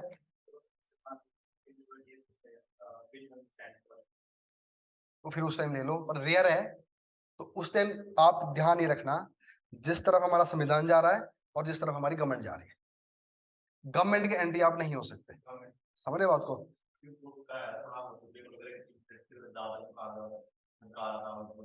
सरकार थोड़ी कल्चर की तरफ जा रही है, तो आप देखो ना सुप्रीम कोर्ट की आप बात बोली थी, उन्होंने राइट टू लाइफ के अंदर तो ले आए इसको। बट रही बात, कल्चर भी तो है, नेचर के अगेंस्ट भी तो चीज है, हमारे बहुत सारे लॉ भी चेंज होने हैं इसके ऊपर, है ना। पब्लिक ओपिनियन भी एक बहुत बड़ी चीज है। तो वो आप पहले ना सोचो ना, फिर क्यों आप इनके बारे में वो राय बना रहे हो। ऐसा नहीं है एज के हिसाब से, ये बात भूल जाओ आप। कई बार हमें लगता है ना कि जो एज लोग होता है वो ज्यादा कंजर्वेटिव होता है, ये बिल्कुल भी नहीं है। क्योंकि मैं जितने जब मैं इनके साथ बैठते हैं बात करता है, तो ये बड़े आगे निकले होते हैं इन चीजों से, बता रहा हूँ आपको कि उन्होंने अपनी लाइफ में देखी होती है चीजें। ऐसा मत सोचो कि गांव में रहते हैं, है ना, वहां पे ना ना ना ऐसा कुछ नहीं है, जब तक आपके पास ऑथेंटिक नहीं है ना बात, ऐसे ऐसे इस बेस पर कभी नहीं बोलना। तो इसका आंसर ये हो सकता है कि हमारी सोसाइटी फिलहाल रेडी नहीं है। अल्टीमेट हाँ गोल भी मैरिज का, अल्टीमेट गोल तो ये है कि इनको मैरिज मिल जाए, पर हमारी सोसाइटी अभी नहीं है बस, ठीक है ना, नहीं है, गवर्नमेंट भी नहीं है ना। और इसीलिए सुप्रीम कोर्ट भी इसको कंसिडर कर रही है। सुप्रीम कोर्ट अपनी जजमेंट थोड़ी दी इसके बारे में, अभी तक तो दी ही नहीं है। उसका मतलब है सुप्रीम कोर्ट इसको अभी देख रहा है, एक्सपर्ट बैठे हैं उसके ऊपर, है ना। तो यहाँ से आप, तो इसलिए एक्सट्रीम वाले ये, यहाँ देखो ना, यही मैं शुरू में क्या बोला, आप रियल कितने रहते हो, ये तो यही तो आपकी पर्सनैलिटी दिख रही है वहां पे। अगर आप इनमें भावुक हो गए, एक तरफ चले गए, तो फिर बस फिर वही काम खराब है ना। तो थोड़ा सा अपना स्टैंड ऐसा रखना है कि वो बैलेंस रहे। हाँ, एक्सट्रीम जाने की जरूरत ही नहीं है ना। जैसे गैप ईयर है कि यूपीएससी की प्रिपरेशन कर रहा हूं, फिर मैं यूपीएससी का बताना जरूरी है कि देखो ना, आप सिंपल सी बात करो, आप सीधे लिखो कि I am preparing for civil services, ठीक है ना। अब उसके बाद उनकी मर्जी है क्या पूछने चाहते हो, दे दो, अचीवमेंट ही आपकी हो, है ना। यार मैं बताऊं ना आपको, इस बात को आप समझो बात, जहां पे आप खड़े हो ना, जो भी देखो 12 13 लोग जो ऑनलाइन भी है, तो जहां भी आप खड़े हो ना, आप अपने अपने आप को ये समझो कि आप सच में अचीवर हो, नहीं हो आप क्या, नहीं मानते। क्योंकि अगर कितने कितने साल हो गए पेपर जैसा फ्री, कितने साल लोगों ने दिया प्री, है कुछ आइडिया? 3 प्रीलिम्स कितने लोगों ने अपीयर हुए थे? 26,000। तो 26,000 की स्ट्रेंथ कम नहीं है। उसके बाद कितने गए फिर मेंस के लिए? 374। अब कितने रहे? 66, 62। तो देखो ये तो अचीवमेंट है ही है ना। दूसरी बात ये तो कि ये कौन सा आसान एग्जाम है, टफ एग्जाम भी है ना। तो आप लिख सकते हो उस चीज को, है ना। तो इसमें ये भी हो सकता है ना, जैसे आपका गैप है वो तो फुलफिल तो दिख रहा है। अब ऐसा तो नहीं कि गैप पे आपने मस्ती मारी है, तो उसको जोड़ दो, लिखना लिख लो, अपीयर तो वही बात है ना, लिख सकते हो आप।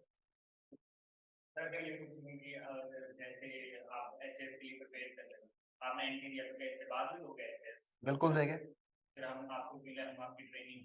ऐसा ऐसा कोई नहीं पूछ, देखो ना एक बात बताओ ना, अगर हमारे पेरेंट्स है जो भी है वो भी तो ऐसे लोग बैठे हुए हैं, कौन ऐसा चाहेगा कि इंसान ऊपर ना बढ़े? अगर कोई आपको ऐसा रोक रहा है ना, वो तो फिर ठीक आदमी नहीं है।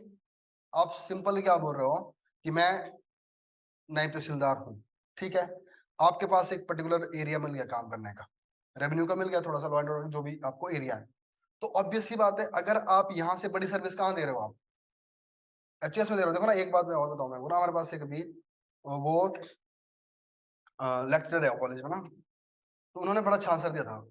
तो पूरा जो हमारा पहला था बड़ा सेटिस्फाई हुआ आंसर से, उससे सीखना आप क्या बोल रहा हूँ मैं, कि उनसे पूछा कि भाई अगर आप अच्छे टीचर हो, कॉलेज में पढ़ा रहे हो, आप तो पता नहीं कितने अपनी रिटायरमेंट तक आप तो हजारों लोगों को पढ़ाओगे, आपसे पढ़ाए लोग पता नहीं कहाँ कहाँ पहुंचोगे, तो you should be there only. ठीक है जी बात। अब इस आदमी ने इतना बढ़िया जवाब दिया, इन्होंने क्या कहा कि सर यहाँ पे मैं पढ़ा रहा हूँ, बहुत बढ़िया बात है, अकेले पढ़ा रहा हूँ ना, अपनी प्रॉब्लम ही सॉल्व कर पा रहा हूँ। कहता अगर मैं एचएस में जाता हूँ, हो सकता है मेरे पास वो एक स्कोप मिलता है कि मैं हायर एजुकेशन डिपार्टमेंट का डायरेक्टर बन जाऊं, होता है ना। अगर मैं डायरेक्टर बनता हूं वहां पे, तो वहां पे मैं बड़े लेवल पर चीजें देखूंगा और उसको इस लेवल पे इम्प्लीमेंट करूंगा, कितने ही लोगों को मैं और अच्छी जगह पहुंचा सकता हूँ। और वहां तो मेरे पास और भी बड़ा डाइवर्सिफाइड एरिया होगा। वहां पे मुझे ये देखना है कि टीचिंग में क्या प्रोग्राम होना चाहिए, ट्रेनिंग कैसे होनी चाहिए, और आईटी को कैसे डालना है एजुकेशन में, और किस तरह से टीचर की ट्रेनिंग प्रोग्राम होने चाहिए, या तो वहां तो मैं ज्यादा इम्पैक्ट डालूंगा। सिंपल सी बात है। तो अब है भी सही बात है, अगर टीचर रहेगा तो शायद एक ही जोन में काम करेगा ना, तो अगर डायरेक्टर बनेगा, और ये भी है, पोस्ट भी है वहां पे, है ना। जैसे जैसे नीचे से ऊपर जाता है, जो डायरेक्टर होगा तो एचएससी होता है, समझ गए बात। तो ऐसा बिल्कुल भी नहीं है, मैं तो ये बिल्कुल नहीं समझता। अगर आप ये भी बोलोगे ना कि अगर मान लो कि आप जा रहे हो, आपको ये थोड़ी, इसका मतलब ये तो कभी भी नहीं होगा, ये झूठी बात है ये, कि आप एनटी छोड़ के यूपीएससी में जाओगे तो गलत है। गलत नहीं है, पॉजिटिव है, क्योंकि आप अल्टीमेटली तो देश के लिए कर रहे हो ना काम, और यूपीएससी में जाओगे तो आप बड़ा इम्पैक्ट डालोगे।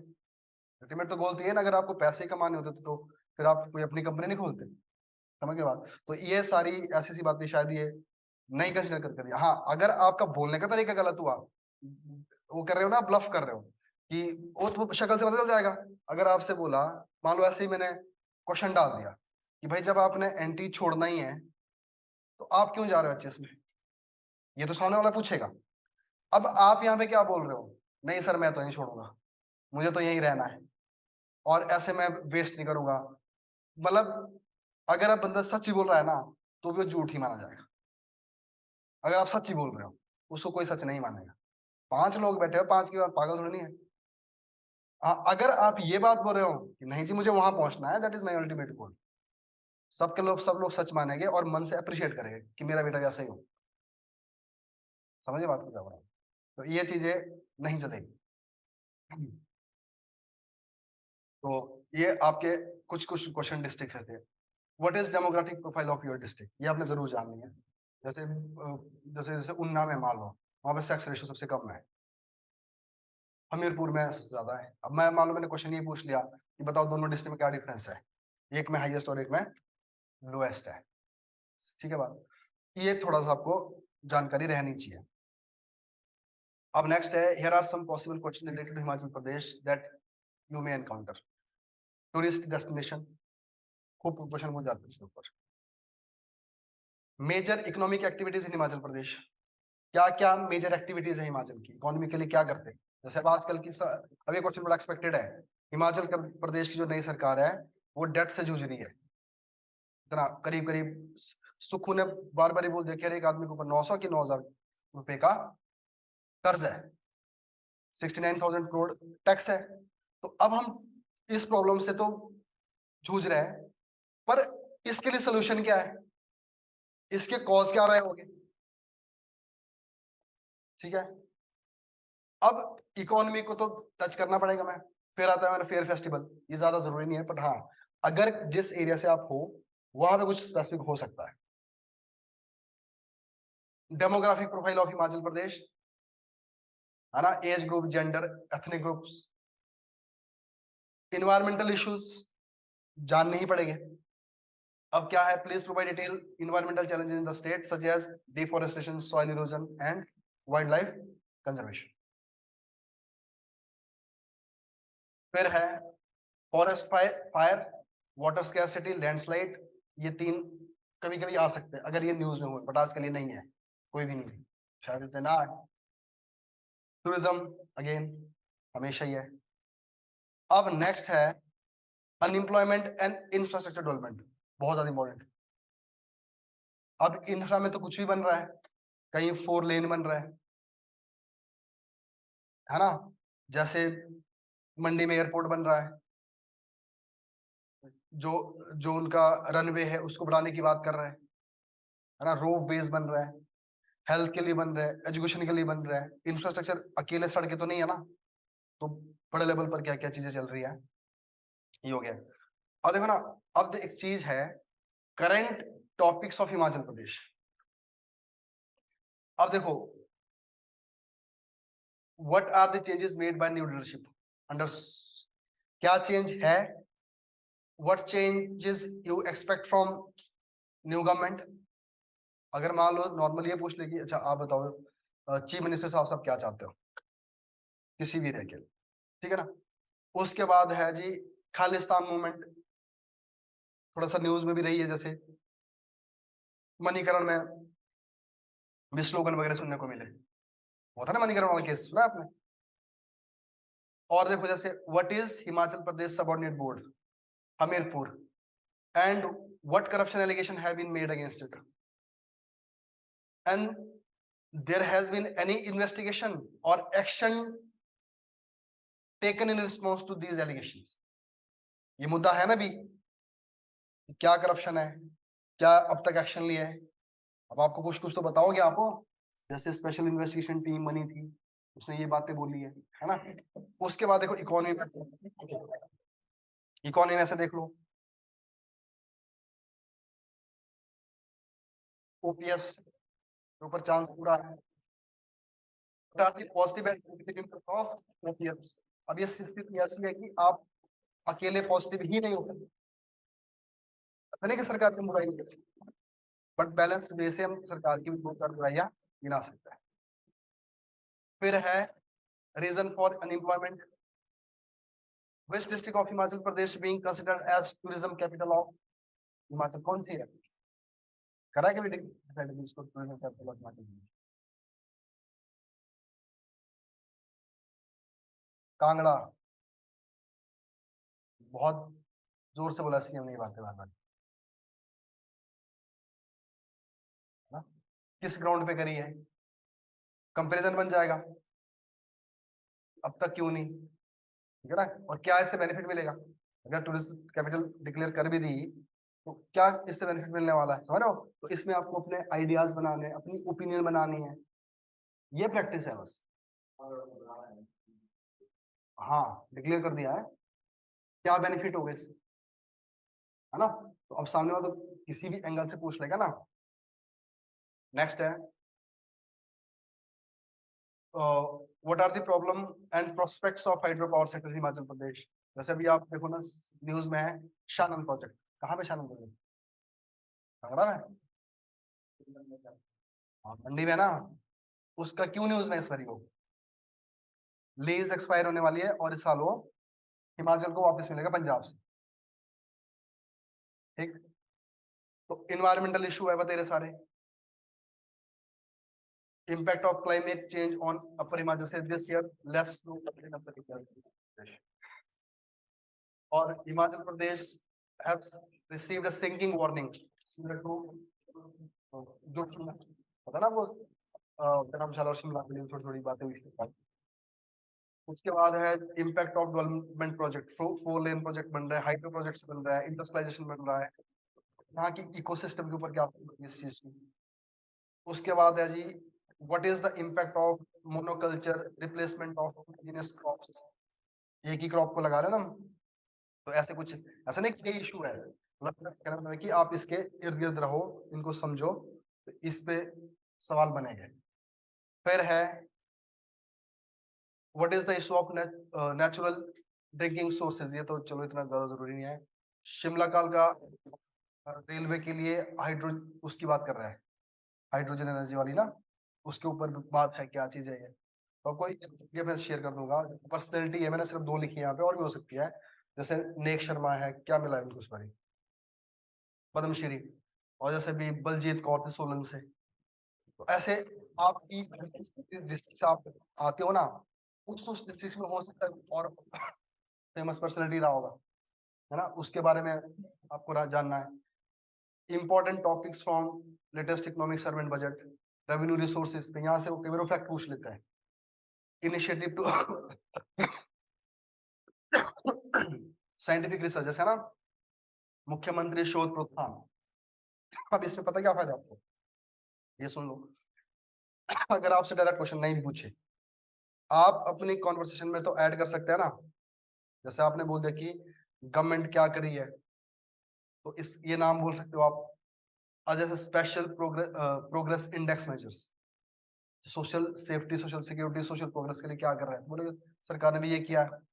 फिर बहुत सारी स्कीम है ना, diverse land use pattern Himachal का है, several initiative to promote agriculture and horticulture, natural farming, उसके ऊपर बहुत सारी स्कीम्स होगी, तो उसमें भी आप बोल सकते हो। अगर आपसे पूछा है पर कैपिटा इनकम कैसे बढ़ानी है, वो भी वहां भी कर सकते हो अपनी बात।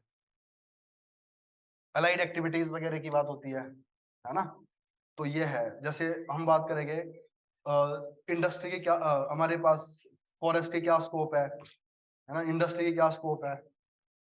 अब आपसे पूछ लिया क्या 2030 तक, 2030 से टारगेट रखा है ना फॉरेस्ट कवर को बढ़ाने का, या 2030 तक इसको अचीव कर पाएगा, ठीक है ना। अब इन सब के बारे में आपने अपना अपना एक आंसर तैयार करना है, और वो ऐसा नहीं कि लिखने के लिए तैयार करने, पहले पहले बात समझ लो, लिखने के लिए तैयार नहीं करना, आपको सामने वाले के लिए बोलने के लिए तैयार करना, ठीक है ना बात।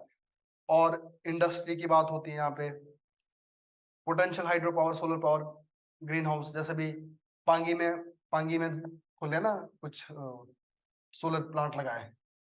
इसके बाद tourism is a significant contributor in GDP, Himachal Pradesh में हाई लिटरेसी रेट है, ये पॉजिटिव है। तो ये चीजें जरूरी नहीं कि आपको यहीं से पूछी जाएगी, इसको आप अपने डिस्कशन का पार्ट बना सकते हो, ठीक है ना। सुखाश्रय योजना पता ना आपको, सीएम बहुत ज्यादा उसके लिए वो है ना, प्रमोट करने के लिए। उसके बाद है जी गरुड़ प्रोजेक्ट है एक हिमाचल में, तो कुछ कुछ पॉइंट मैंने उठाए यहाँ से। अब वैसे बजट की बात है कि 2026 तक हिमाचल को क्या बनाना है हमें, ग्रीन स्टेट, और उसके लिए बहुत सारे तरीके लगा भी लिए सरकार ने, जैसे solar energy project, green panchayat, battery energy storage है, model state for electric vehicles. ये सारी बातें आपकी डिस्कशन में आनी चाहिए कि ये हिमाचल कर रहा है, ठीक। उसके बाद है जो वर्ल्ड बैंक ही प्रोवाइड कर रहा है इसके लिए, और हिम उन्नति, हिम गंगा स्कीम एक इन्वायरमेंट के लिए और एक एनर्जी के लिए, टूरिज्म के लिए है। मुख्यमंत्री लघु लघु दुकानदार योजना है ना, ऐसी ऐसी सारी इसमें डाल दी हमने कुछ कुछ चीजें, ठीक है जी। उसके बाद एमएल एरिया डेवलपमेंट स्कीम का क्या है, सद्भावना योजना क्या है, वाटर सेस, ये बड़ा इंपॉर्टेंट है, मिल्क सेस, है ना, ये सारे कहाँ से निकले हुए हैं, सर्वे में से। फिर है possible question related to national issue, चलो इसको हम बाद में करेंगे, इसको मैं भी रहने दे रहा हूँ, ठीक है ना। ये कुछ वैसे नेशनल इश्यूज है, तो इसके लिए इसको हम कल डिस्कस करेंगे, इस वाले नेशनल वाले को। आज हम थोड़ा स्टेट के अंदर ही रहेंगे, है ना। अब देखो जैसे कंट्रोवर्शियल इश्यूज है, जैसे आप बता रहे थे ना, तो उसमें हमेशा ये ध्यान रखना है, it is important to handle controversial question with sensitivity and avoid taking an extreme stand. फिर है both side of the argument and assess their respective merits before presenting a middle ground. Middle ground देना है और उसके बाद उसकी थोड़ी सी बतानी है यूटिलिटी क्या है इसकी। नेक्स्ट है avoid taking anti government stand, ये बिल्कुल भी नहीं लेना, ठीक है जी बात। हाँ, थोड़ी बहुत सरकार की पॉलिसी की क्रिटिसिज्म हो सकती है, अब जैसे ओल्ड एज पेंशन स्कीम है हिमाचल में, अब इसका मतलब ये थोड़ी नहीं कि हम सारा सारा पॉजिटिव बोलेंगे इसके बारे में। हाँ, ये बिल्कुल नहीं बोल सकते बिल्कुल ही गलत काम किया, वो फिर नेगेटिव चला जाएगा, ठीक है ना। और कंसिलिएटरी अप्रोच, कंसिलिएटरी मतलब क्या होगा कि अगर आप में थोड़ी सी गड़बड़ हो जाए, आप बोल रहे हो कुछ, सामने से इंटरव्यू वाला बोल रहा है कुछ, अब आपके पास देखो 3 ऑप्शन है। दोस्तों से हम जब बात करते हैं ना, क्या ऑप्शन होते हैं हमारे पास ऑप्शन ये है,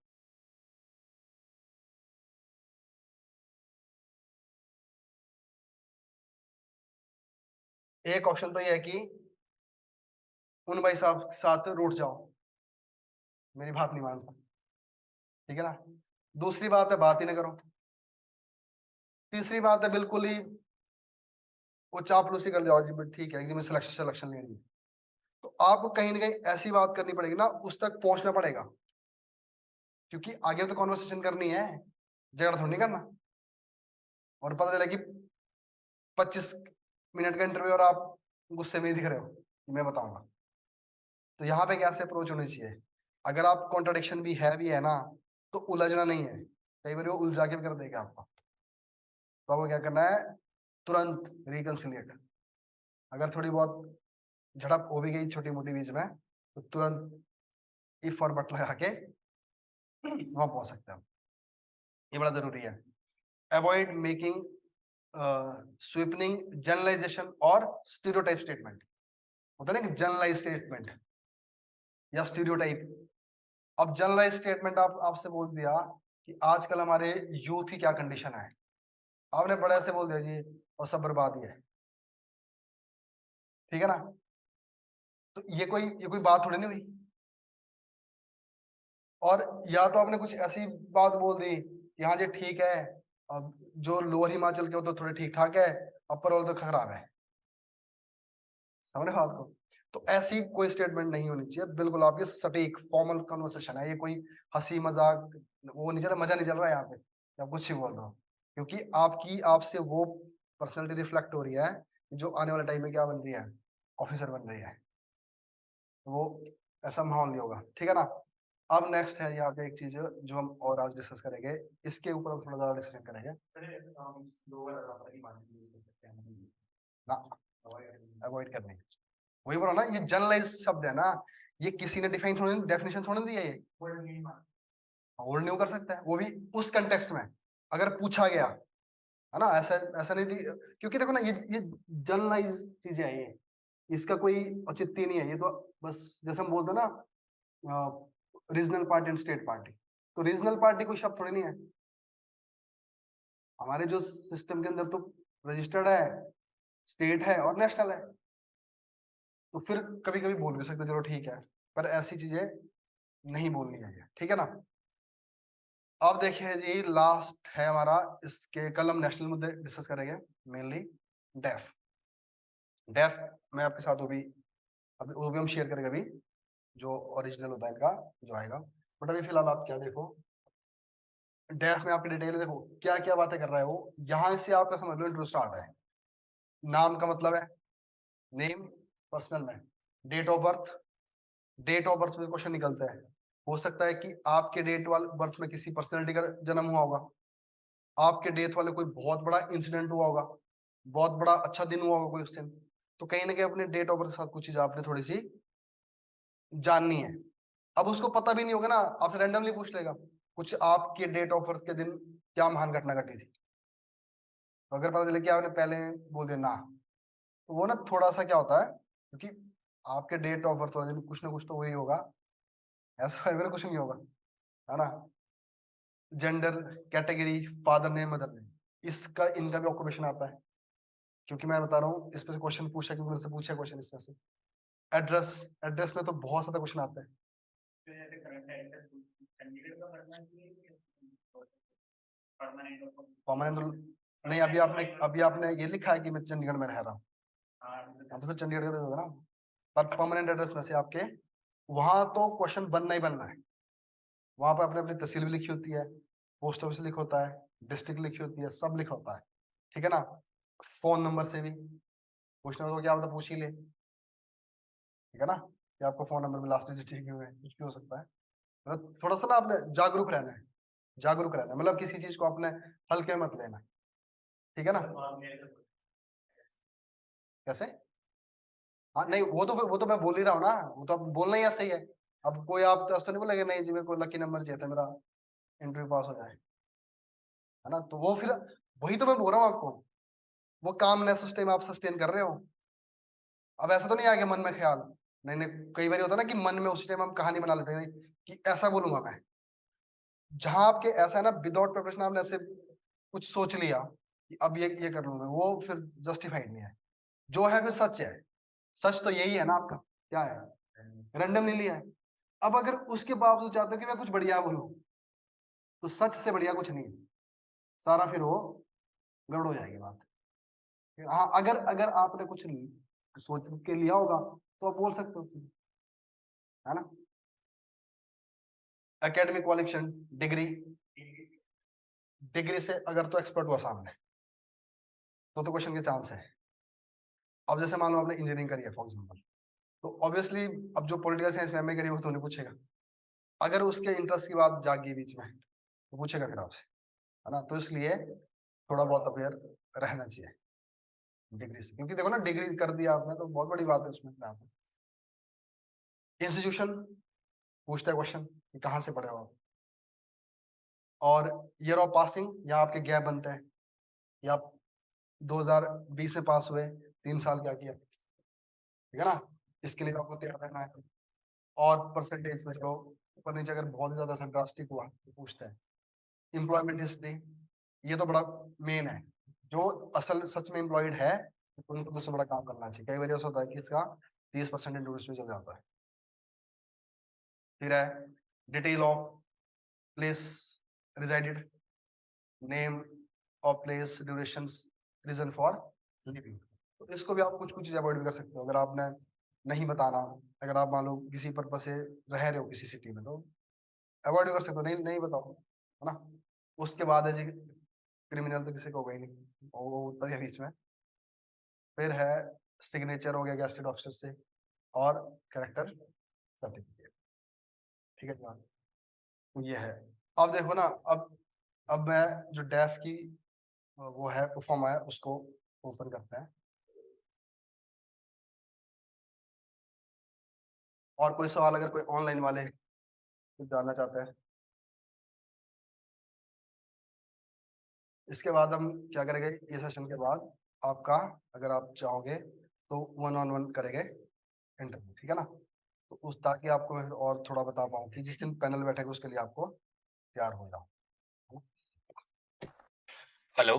पीडीएफ ऑफ दिस क्वेश्चन, हाँ जी, जो ये अ, पीडीएफ है ना ये सारा, ये मैं आपको ग्रुप में डाल दूंगा अभी, वहां से आपको देख सकते हो आप इसको। और कोई सवाल किसी का? सर, मुझे गैप के रिगार्डिंग पूछना था। अगर गैप ज्यादा हो जैसे 7 से 8 साल, तो फिर कैसे जस्टिफाई करेंगे?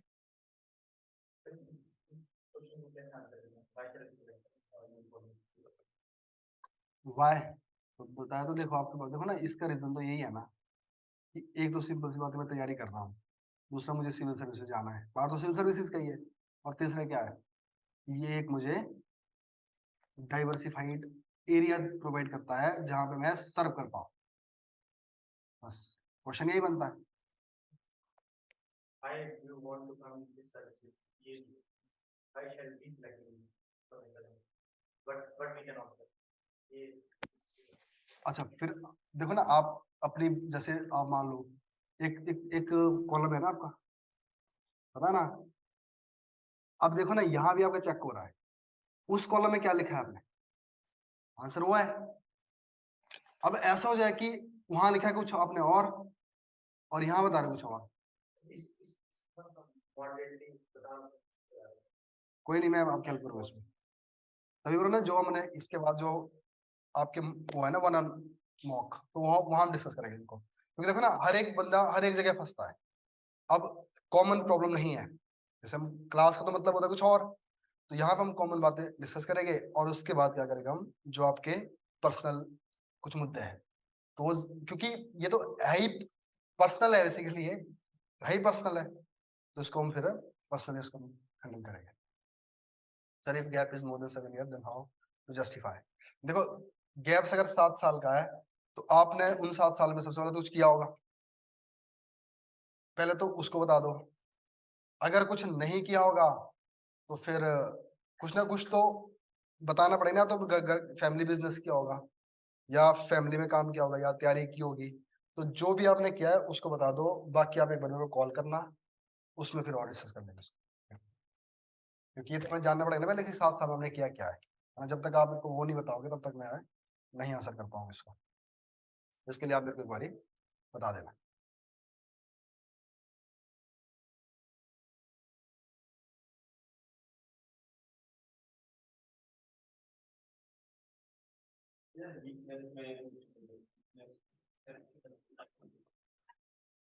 सच देखो, वही मैं आपको बार बार बता रहा हूँ, अगर सच बता दो ज्यादा बढ़िया है। लैक ऑफ, देखो ना कुछ चीज ऐसी भी है ना, लैक ऑफ, देखो ना कुछ चीजें ऐसी भी तो मान देना कि यार आपके लिए अगर आप इस सर्विस में आ रहे हो, तो कुछ चीजें आपके पास नहीं भी होनी चाहिए, है ना। तो इतना भी थोड़ा देखो मैनिपुलेट करना ही पड़ेगा ना चीजों को। अब आपने बोल दिया कि मेरी मेरी वीकनेस ये है कि मैं कोई दिख जाए तो मैं सीधा पीट देता हूँ, ये तो मूर्खता होगी नहीं, वीकनेस थोड़ी ना। तो आपको कुछ चीजें ऐसी है कि वीकनेस वो चीज है जो आपको थोड़ा सा आगे बढ़ने के लिए थोड़ा पीछे लेके जाती है ना। ठीक है बात। और कई बार ऐसी भी होती है कि वीकनेस आपकी स्ट्रेंथ के रूप में दिखती है, अगर उसको सही से देख पाए, है ना। और जैसे कोई बंदा बोलता है मैं इमोशनल हूँ, मान, ठीक है, कोई बंदा होता है। अब इमोशनल किस लेवल के इमोशन की बात कर रहे हो आप, वो फिर सामने वाला जब पूछेगा कि कैसे इमोशनल हो आप, वहां आपको फिर आपको आंसर देना आना चाहिए ना। यहाँ फिर रोल आता है कम्युनिकेशन का। कम्युनिकेशन का रोल बहुत जरूरी है ना, कि शब्दों के साथ आप कैसा खेलते हो। अब आपने बोल तो दी बड़ी बात, और उसको आप जस्टिफाई कर नहीं पा रहे हो। शिमला में तो नॉक हो गया। हाँ, शिमला में देखो, ये भी मैं आपको बता दूं, शिमला में क्या होगा। जैसे अभी हमारे चल रहे हैं ना यहाँ पे, आज और कल क्लास है, और फिर 14 को मॉक है। शिमला में हमारा 15 को मेरी क्लास होगी वहाँ पे, और 16 को मॉक होगा। तो 16 को आप वहाँ दे सकते हैं मॉक। हाँ हाँ, दोनों कर लो, जैसे करना है। 14 कर लो, 3 या देखो वैसे वहाँ होते हैं 4, हमारे पास कभी 3 होते, कभी 4 होते हैं।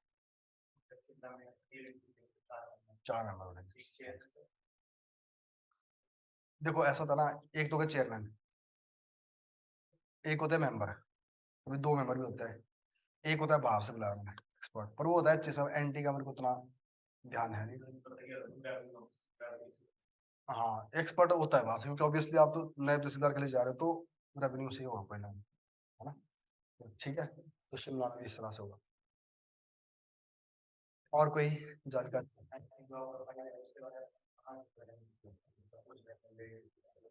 नई प्रोफाइल, कोई नहीं, मैं आपको बना के दे दूंगा, पीडीएफ शेयर कर लूंगा उसके बारे में।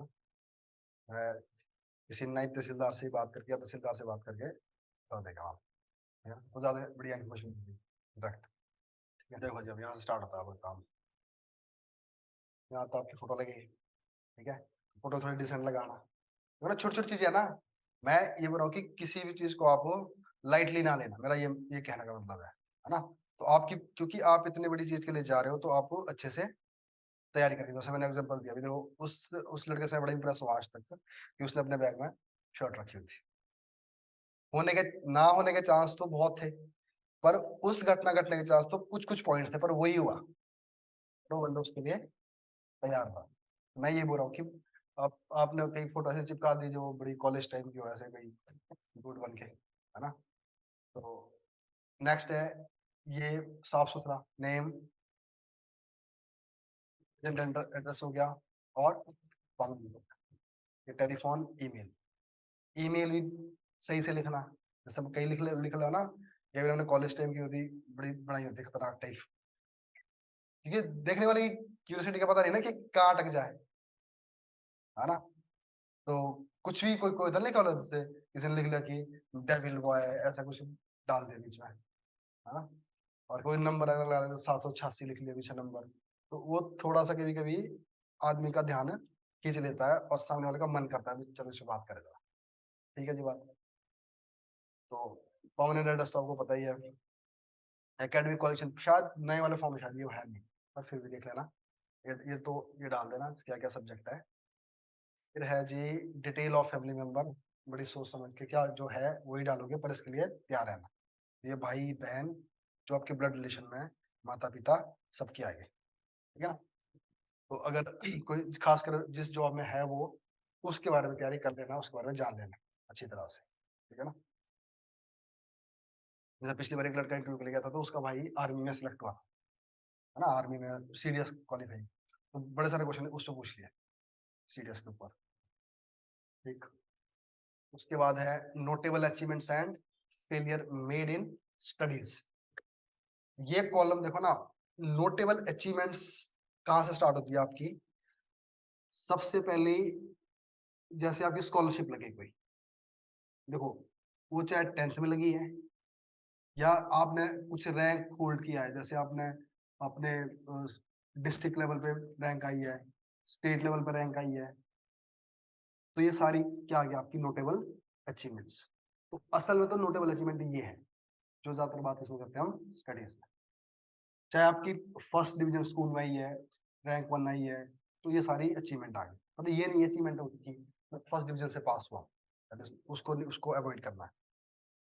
फिर दूसरा अचीवमेंट देखो, पीछे तो स्टडी में है, पर अब सभी लिख लेते हैं, क्योंकि मैं तो इतने सालों से देख रहा हूँ।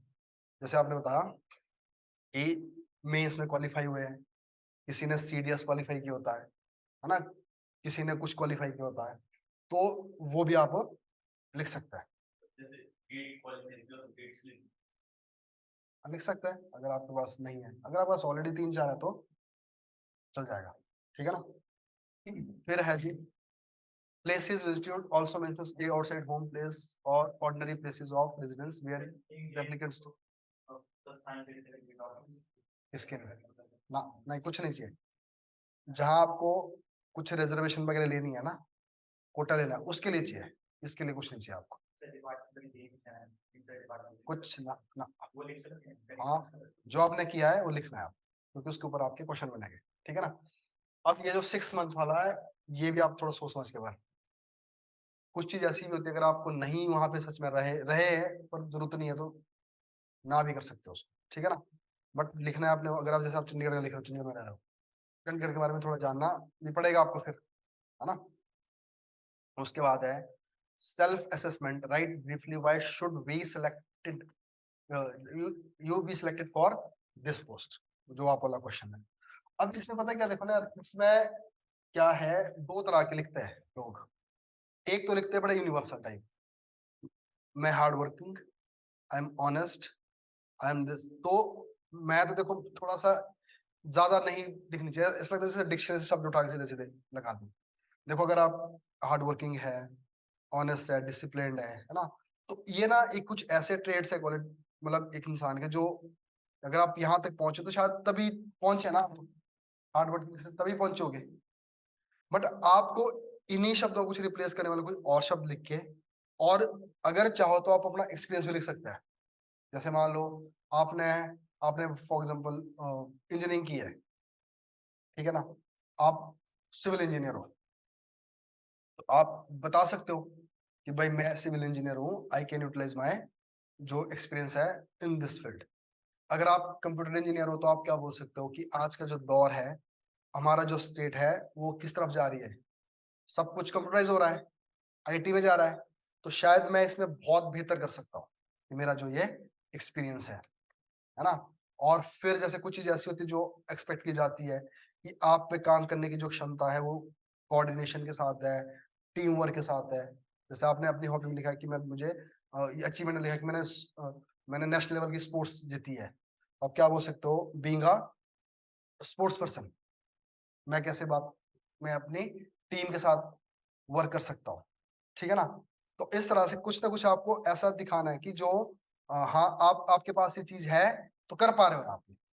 अब कुछ चीज़ अगर आपने ऐसे सिंपल लिख के छोड़ दी कि I M honest, hard working, ये वो, परसिवरेंस मेरे पास है, that's why I should be selected for this. ठीक है ना बात? तो हाँ, ऐसा नहीं कि शब्द नहीं लिखने, ये भी लिखने हैं आपने, बट वो बीच में कहीं आने चाहिए वो। ऐसा नहीं कि लाइन में ही आपने वो उतार दिया। ठीक है ना? तो इसका बेस्ट तरीका ये है कि जो अपना डेफ भरेगा, एक बार अपने आप भरो खुद, फिर क्या करना है आपने ना, मेरे को इसको भेज दो। मेरे पास अब नंबर तो सबके पास ही है, ऐसा नहीं कि आप ग्रुप में मत भेजो, पब्लिक क्यों करना। आप मेरे को पर्सनली मैसेज भेज दो, फिर उसको पढ़ने के बाद फिर मैं बताऊंगा आपको कि इसमें क्या हो सकता है। ठीक है ना? इसका तरीका है, एचएस वाले के साथ मैं यही करता हूँ कि वो अपना भरते हैं और मेरे को भेजता है, फिर हम दोबारा इसको जहाँ जहाँ जरूरत पड़ती है तो ठीक कर देते हैं। ठीक है ना? तो इसको बड़े ध्यान से भरना होता है, और ये भी जरूरी नहीं कि आप में से क्वेश्चन आंसर पूछेंगे, बट जो होगा उसको पढ़ते जरूर है, मतलब पढ़ेगा तो पढ़ेगा ही, इसने क्या लिखी है बात, तो उसके इर्द गिर्द तो जानने की कोशिश करें कहीं है भी ये चीज नहीं है ना? फिर है ये वाला सेक्शन बड़ा इंपॉर्टेंट है, जो जो आपकी डिटेल ऑफ योर एम्प्लॉयमेंट, इसमें बड़ा क्वेश्चन बनता है। और फिर है particulars of places including foreign, ये देख लेना जो जो भरना होगा रेजिडेंस वाला। और फिर है नेशनलिटी, डेट ऑफ बर्थ भी भरना है ना? ये भी बड़ा जरूरी होता है सर। तो बाकी कुछ खास है नहीं है। और ये 2 पर्सन होता है जो आपके डायरेक्ट रिलेशन में नहीं होना चाहिए, मतलब जिसको आप जानते हैं उनके बारे में, 2 बंदों के बारे में ये कई बार जरूरत पड़ती है वेरिफिकेशन के लिए, जब आप सेलेक्ट हो जाता है ना, जैसा वैसा को वैसे तो पूछते नहीं पर कभी जरूरत पड़ जाती है तो इनसे वेरीफाई करता है। ठीक है ना? और ये आपका एक सर्टिफिकेट टाइप हो गया और आइडेंटिटी सर्टिफिकेट हो गया, ये सारे आप बनवा सकते हो किसी ऑफिसर से, कोई बना दे जो फर्स्ट होता ना, एसटीएम हो गया, गैस्टेड ऑफिसर हो गया, तो वो बना देता है इसको। ठीक है ना? और डायरेक्टर सर्टिफिकेट बना होगा to be issued executive magistrate, tehsildar, नायब तहसीलदार और एनी अदर गैजेटेड ऑफिसर्स। तो ये सारा ही ये आपका डैफ हो गया। ठीक है ना? तो डैफ का तरीका है कि एक बार भर दो और भरने के बाद फिर इसको दिखा देना। ठीक है जी। तो फिलहाल के लिए आज की हमारी जो डिस्कशन थी ये थी, किसको लेकर कि किस किस बातों को थोड़ा ध्यान रखना है, और क्या हिमाचल में से कैसे क्वेश्चन बनेंगे, और डेफ क्या है, और फिर बाकी हमारे जो भी मॉक चलेंगे। अगर और कुछ जानना फिर कल हम इन्हीं टॉपिक को फिर डिस्कस करेंगे, इन्हीं को तो नहीं, कुछ कुछ इनको करेंगे और कुछ करेंगे नेक्स्ट लेवल की और चीजें क्या हो सकती है, तो हुई आज। हाँ, ड्रेस का देखो ऐसा है, ड्रेस पहले डिसाइड कर लो। देखो 2 तरीके हैं, एक तो क्या है शर्ट पे जाओ और दूसरा है ब्लेजर। देखो शिमला की जो अभी स्थिति है वो तो है ब्लेजर वाली, क्योंकि अभी शायद 23 को है, शायद तब तक थोड़ा मौसम ठीक हो जाए, पर आपने दोनों चीजें तैयार रखनी है, क्योंकि पता चले कि 3 दिन से बारिश हो जाए तो फिर ठंड बहुत रहती है वहाँ पे, है ना? वो कमीशन है, बड़ा ठंडा सा हो रही है, तो वो भी एक अननेसेसरी वाली हर्डल रहती है दिमाग में। हाँ, और अगर नॉर्मल रहा तो अपना शर्ट और पैंट। तो देखो अब कलर तो कुछ है ही है, बड़े यूनिवर्सल से ही है, जैसे अगर सबसे आसान होता है ग्रे पैंट, व्हाइट शर्ट और ब्लू थोड़ा थोड़ा ब्लू टाइप ब्लेजर, है ना? टाई तो जरूरी है, तो टाई तो होनी चाहिए आपके पास, चाहे आप जैसे मर्जी जा रहे हैं, टाई का होना जरूरी है। ठीक है ना? और जैसे गर्ल्स है, गर्ल्स के लिए सिंपल ये है कि सिंपल सा सोबर सा सूट पहन के जाओ। तो ये चीजें ना तो थोड़ी थोड़ी आपने अभी से तैयार कर रखनी है अपने पास ही, है ना? और कोशिश ये करो, सबसे बेस्ट तरीका ये है, जब आप मॉक देने आओ उस दिन उस ड्रेस पहन के आओ। उससे क्या होगा ना, देखो कई बार हमारे क्या होता है ना हमारी आदत नहीं होती ऐसे कोट पहन के पैंट पहन के टाई करके, हमारी आदत नहीं, तो कंफर्टेबल नहीं होते। तो अगर आप पहने हैं, फिर बाहर घूम रहे हो, थोड़ी देर बैठे हो, फिर आप इंटरव्यू जाओगे, मॉक में जाओगे, तो उस टाइम ना आपको अपना भी कुछ पता चल जाएगा, है ना? तो कुछ चीज सही करनी है कि नहीं, मुझे थोड़ी सी गले में फंसता है बात करते हुए, ऐसे चीजें आप नोटिस कर, जैसे कोई, जैसे अब आप चश्मा पहनते हो आप, है ना? अब कई वजह से हमने कई को गाइड किया पे ना, कई लोगों की आदत हो जाती है बात करते करते ना चश्मे के साथ हाथ लगाते रहते हो। तो जो चीज ऐसी चीज होती है कि जो मेंबर को दिखती रहती है वहां पर, और जो नहीं होनी चाहिए, तो उसमें ध्यान ज्यादा जाता है। जैसे मैं अभी एक एग्जाम्पल बताऊं कि कोई लड़का था मेरे पास वो देने के लिए, उसने ना बैठे बैठे उसने अपना वो बटन लगा हुआ था उसका, वो बैठ गया, दूरी थी, तो वो थोड़ा सा ऐसा था कि बटन खुद ही कोशिश करा था मुझे छोड़ दे, मैंने कहा क्या हुआ? अब ऐसा नहीं कि कोई गलत चीज है वो, अब वो बटन चाह रहा है कि मैं खुलूं, पर वो बंधा हुआ है, क्योंकि तो अब उससे क्या हो रहा है कि जो जो जो बैठे हुए ना, उसको ध्यान जा रहा है उस तरफ। देखो छोटी चीज है ना ये, क्योंकि उधर तो नहीं पता चल रहा है, पर इधर तो एक बंदा तो सवाल पूछ रहा है। अब दो बंदे क्या कर रहे हैं, तीन तीन लोग क्या कर रहे हैं, देख रहे हैं। अब उनको देख रहा है कि यार ये इस बंदे की पर्सनैलिटी थोड़ा सा, अब वो कई तरह की, फिर आसान तरीका था उसके लिए, जब वो बैठने लगता खुल के बैठ जाता बटन, नॉर्मल हो जाती चीजें, समझ रहे हो बात को? तो ऐसे कई लोग, मैं बता रहा हूँ कि बात करते करते क्या करते हैं, वो चश्मे में बार बार हाथ लगा, उनको पता नहीं चलता फिर इस बात का, जो चश्मे में हाथ लगता है तो वो भी थोड़ी सी नोटिस होने लग जाती है चीज। तो कईयों को हमने जैसे गाइड करते हैं, तो वो उनको बढ़िया दिख जाता है, तो पहनते ही नहीं उस दिन। तो ये चीजें मॉक में पता चलती है। जैसे अब एक लड़का होता है, बल्कि उसके तो मैंने, हाँ, जैसे कई बार ना पैरा लैंग्वेज यूज कर लेता है। अब पैरा लैंग्वेज में भी बड़ी चीजें होती है, जैसे कोई यू नो बोल देते हैं बात बात पे, बातचीत हो रही है ना, और कई बार कोई ऐसे थोड़ा सा समझाने की कोशिश करते हैं हाथों से, तो उसमें ऐसा लग रहा है कि आप इंटरव्यू नहीं दे रहे हो, आप यहाँ पे लेक्चर देने आए हो। लेक्चर डिलीवरी और इंटरव्यू में, दोनों में फर्क है ना? तो ये चीजें, सारी चीजें धीरे धीरे लग जाती है। तो मैं बोल रहा हूँ कि जब आप जिस दिन आओगे ना मॉक के लिए, तो कोशिश आपकी रहनी चाहिए कि आप उस, क्योंकि मॉक का मतलब यही है, जूते पहने आपने, जूतों से लेकर ऊपर तक, आप चश्मे तक का आपको पता होना चाहिए, क्योंकि वो चीज ना उनके लिए प्रॉब्लम इरिटेट करे, ना आपके लिए इरिटेटिंग हो, तो वो बातें चल जाती है पता। तो क्योंकि ऐसा तो नहीं कि इंटरव्यू सिर्फ बोलने से लगता है पता, इंटरव्यू तो आपके अंदर एंटर होने से, आपके आई कांटेक्ट करने से, आप कौन सी, जैसे लैंग्वेज कैसे बोल रहे हो, आप कम्युनिकेशन कैसा है आपका, है ना? ऐसा नहीं कि बोल तो बढ़िया, इंग्लिश तो आप बढ़िया बोल रहे हो, पर दो तीन शब्द ऐसे बोल रहे हो जो आपको सामने वाले को परेशान कर रहा है, उसको नहीं ठीक लग रहा है ये चीजें, है ना? तो ये चीजें, हाथों की मूवमेंट कैसी है आपकी, बॉडी जेस्चर कैसी है आपके, है ना? कई बार बंदा बोलता बहुत बढ़िया है, बट उसके फेस एक्सप्रेशन बड़े ही खतरनाक होता है, वो हंसता ही नहीं है पूरी टाइम। कोई ऐसे भी होते हैं जिनको बोला था कि थोड़ा खुश रहना, वो हंसते हैं, वो थोड़ा जानबूझ खुश रहने की कोशिश करते हैं, वो भी थोड़ा जाली लगता है ना? तो ये चीज है।